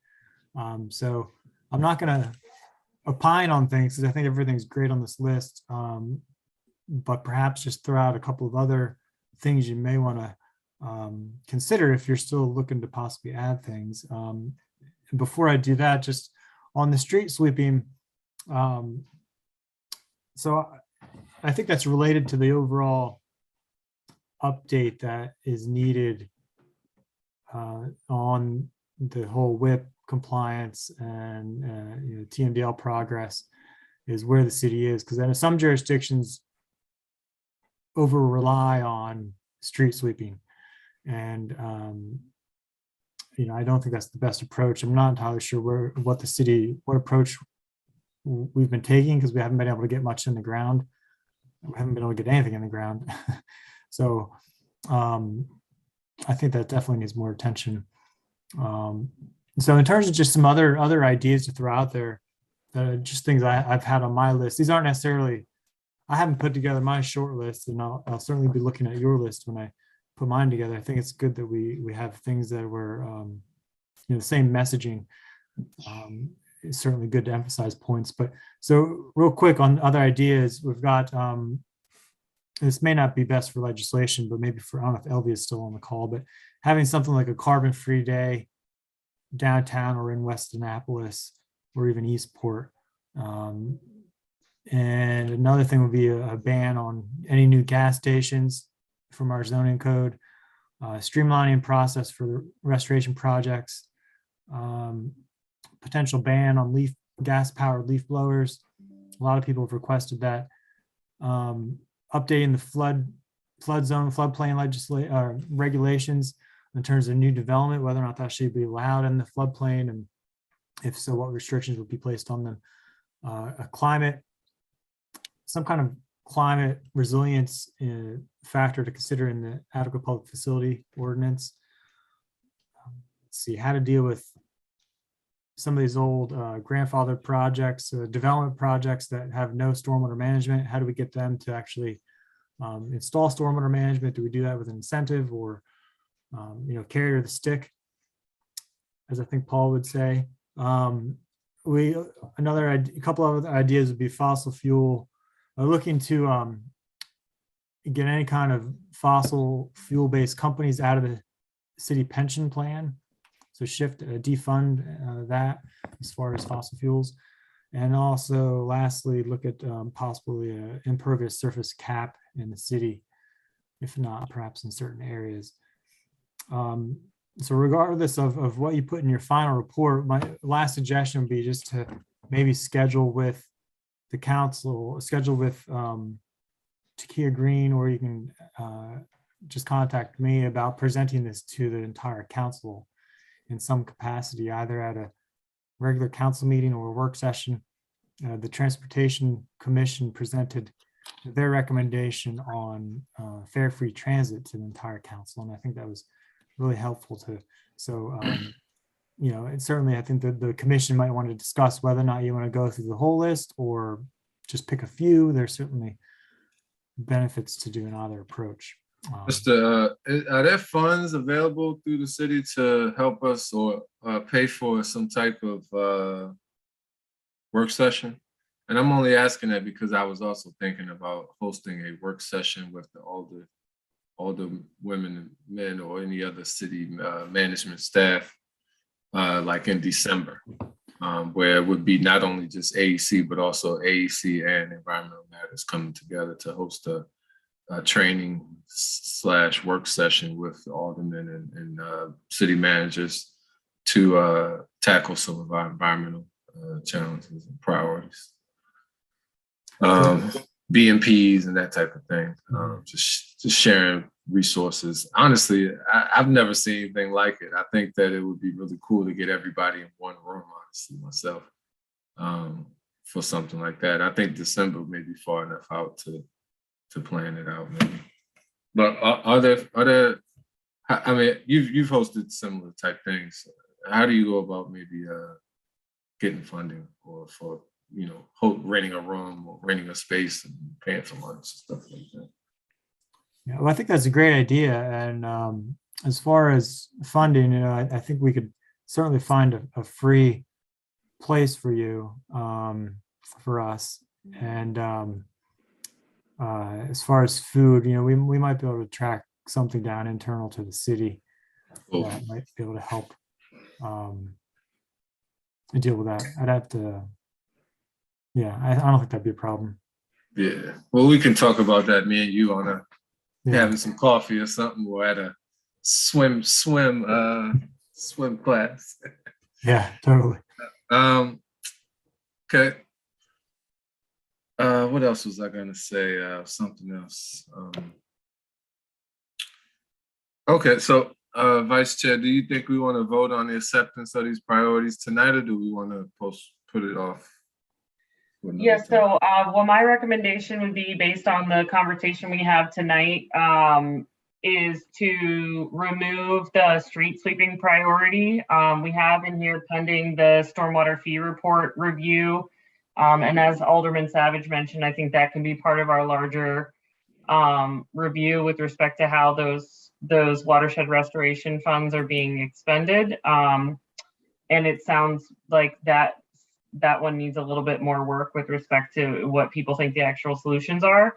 So, Mr. Chair, if I could suggest we remove that one and then vote on the priorities that we have, unless anyone feels strongly that we need to spend more time and explicitly include any of the options that Alderman Savage discussed, or any others that you may have come up with in the interim. I would also maybe see about adding something as it relates to the DEIJ realm. Just one line, one statement. It could be something just as simple as, you know, we will look in, you know, focus a prioritize, look into DEIJ initiatives and be it best practices as it relates to creating social equity in the environmental field. So maybe there's something that could just be a one-liner, you know, as it relates to funding restoration projects for underrepresented populations in underserved communities, to that effect, or even something that speaks to career development, sharing resources and things. That's just my 2 cents. Randy, I sort of took that to be there already. Okay. So I wonder if there's an additional thing to add that's, you know, sort of providing a matrix for the city to consider DEIJ with ongoing environmental projects or something like that. So we can help them in a concrete way, including decision making. But I think that the list that Allison put together already had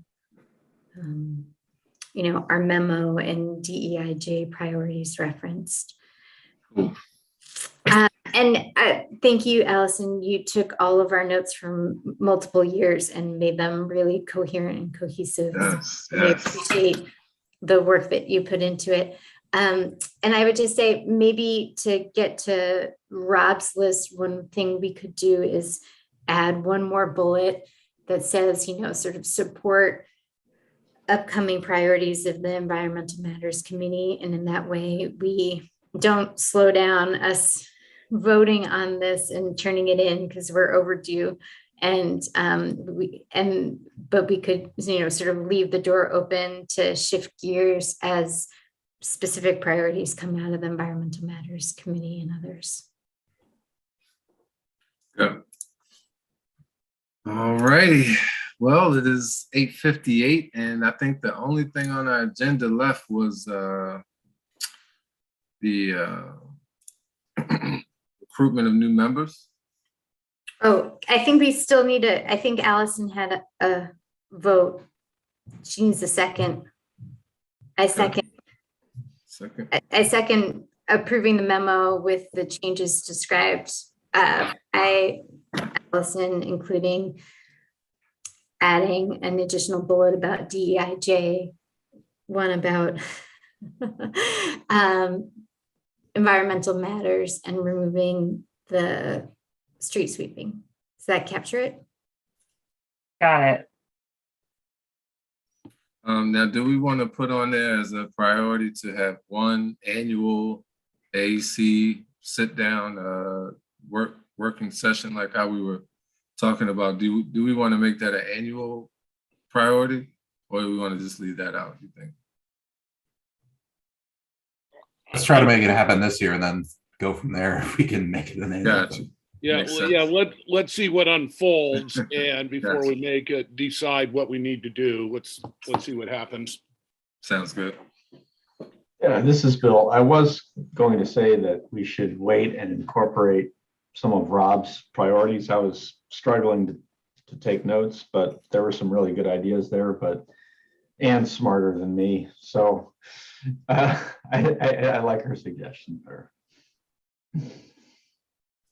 All right. Rob. Okay. Alderman, you had a comment? Yeah, just I certainly don't want to slow down the commission's efforts. I think it's, the ideas that throughout there can always, if the commission decides to, that any of them might be good ideas, you could always include that in a future report recommendation to the council. And this is certainly, I think, could be worthwhile to do every year or so, to give a presentation to the council on these kind of priorities. It's always good to have us hear from the various commissions. Yeah, maybe a couple of the ones that really stood out to us, we can include in our presentation to the council, in addition to what we've written in this memo. Cool. All right. All right, Mr. Chair, do you want to call a vote? Well, I want to, sorry guys, I want to squeeze in one more thing. We have the free tree giveaway coming this April, correct, Rob? The city has some version. I emailed that out to the people's emails I had.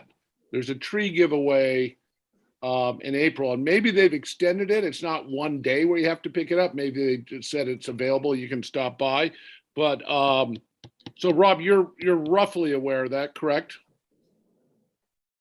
I don't know off the top of my head. Racine Okay. may know.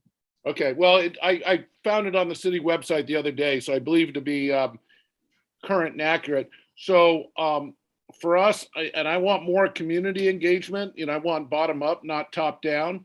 So we've spoken of more engagement with citizens, engagement with the citizens across the communities. Randy, I'm open to your suggestion. Should we try and get each alderman and other, not just the aldermen, but active people in each community or sub-community, however you want to say it. And, let's build some grassroots armies. And for those areas that want more trees and want greener and better, the city's giving away free trees. We just need people to have the initiative. And I believe it's more than just one day, so you're not boxed in.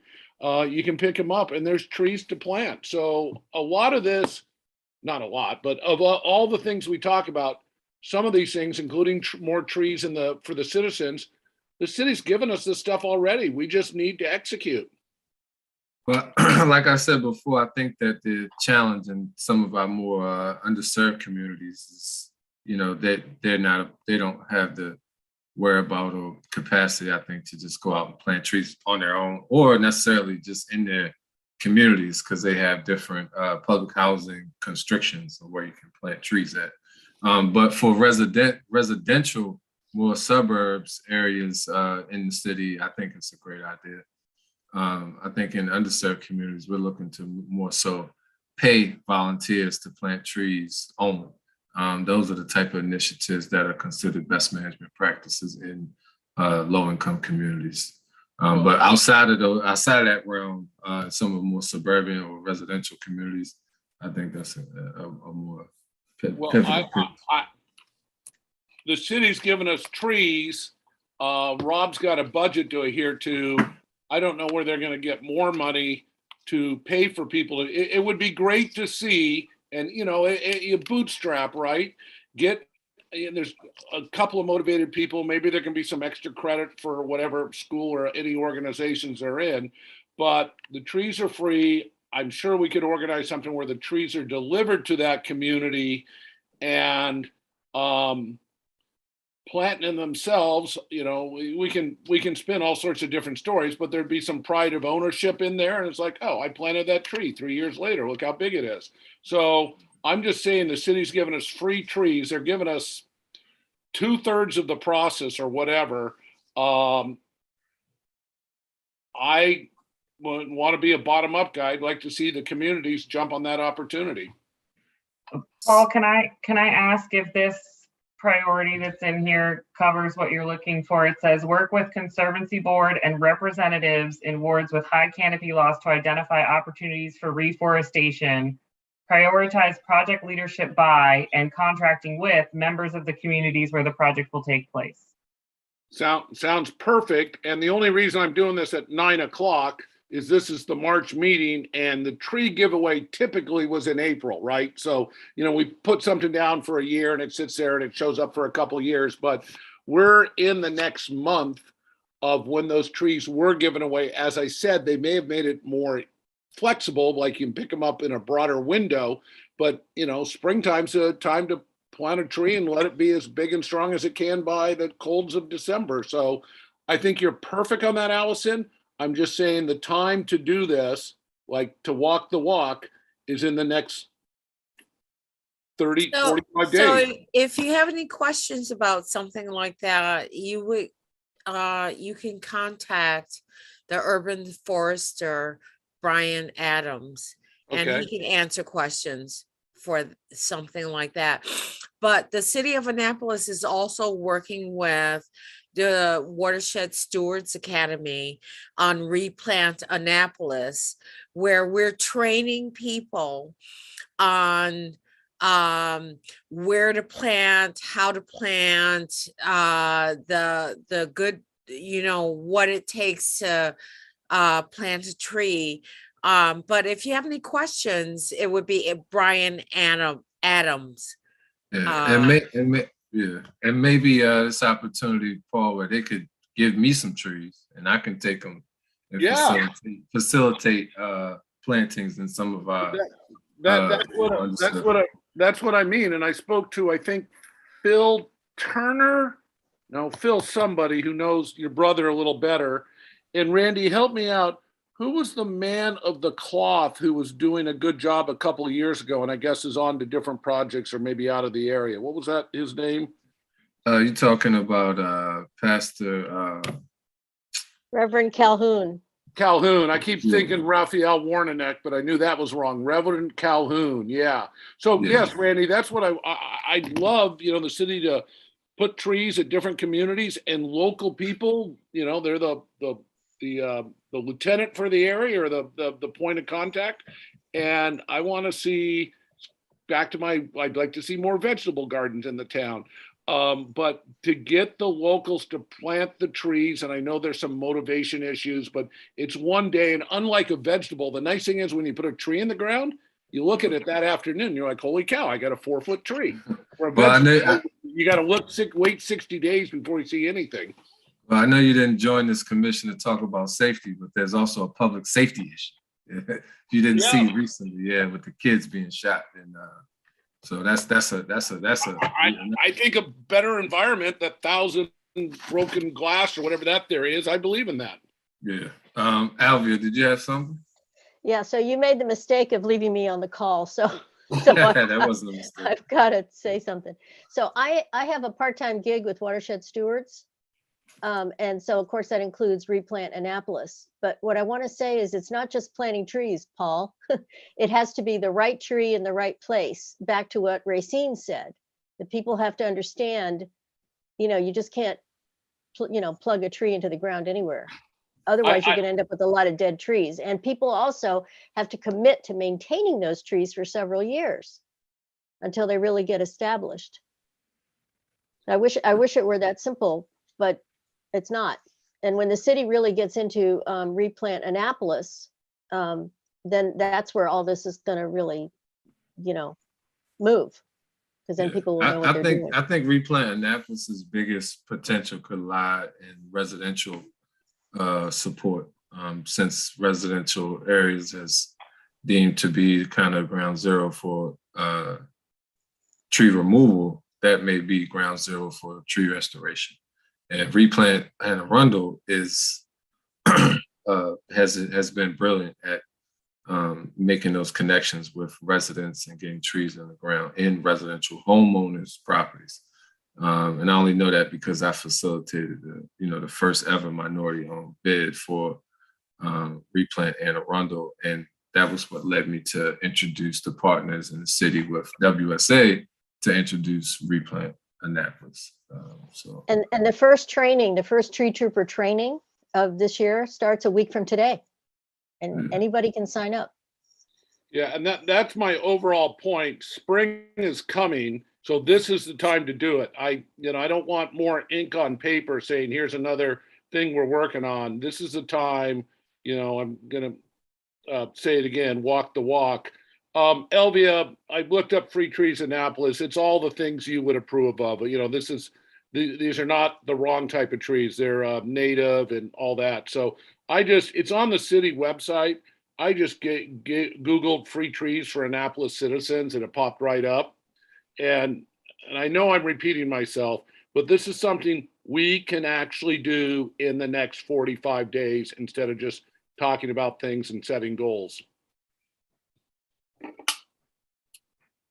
All right. And Elvia, I would love to, if you want to talk to me on another level, because I saw the notes, but no one has ever reached out to me or asked for my support or input on any of the aspects of that rollout. So if there's some talks we could have about outreach for that next month launch or for activities as it relates to Replant Annapolis, I'd love to be at the table on that, kind of before things roll out. I would love that if it's okay with Jackie and Racine. Absolutely, grassroots is what we're all about here. Yeah. No pun intended. Mm-hmm. All right. So, Vice Chair, do we have anything to close us out? Yeah, we still have a motion on the floor from Ann that hasn't been seconded. Second. Thank you, Jeremy. All right. I hate to do this, but it's been so long that I thought I would remember it, but I don't. It was take out street sweeping, a bullet point about DEIJ, and what was the second bullet point that needed to be added? We were going to add something about upcoming priorities of the environmental matters. Thank you. All right, I have it now, Mr. Chair. All right. So do we have a vote to adjourn today's meeting? We're voting on the motion to approve the priorities right now. Gotcha. Do we have a vote to approve the priorities for 2022? Aye. Aye. All All right, that would be a voting of major. Sorry, I said, ignore me. I would got you. That would be a majority vote, so we will go ahead and I'm gonna give you one of those little Gavin things. So great. All right, so that's great. I'm really, really happy we were able to all put together our minds and efforts and support from the aldermen and everybody. Thank you so much, Ms. Vice Chair and Ann and everyone else, Racine, everybody who helped get that formulated and organized. It looks great, and I think that it's a great blueprint for what are some things to come. So I know we all have things to do, dinner to eat, and kids to put to bed. Jeremy, you get the kids put to bed, all right, okay? All right, cool. I know all about that life. Mine's a little older, but okay. Does anyone have anything else before we close out? Nope. All right. Well, thank you all. And if you can make it out tomorrow to Homestead Gardens in Davidsonville, 5:30 to 7:30, check that out. And, I also want to welcome Green Drinks back into the physical realm of the world. I've been a part of Green Drinks since, I don't know, about like 2000. Oh man, it's a long time ago. It's been a great experience. So I'll try to make it out tomorrow. All right. Thank you, Randy. Thank you, Julian, for hosting us. And thank you, Mr. Savage, for participating. And we'll talk to everybody next month or in between.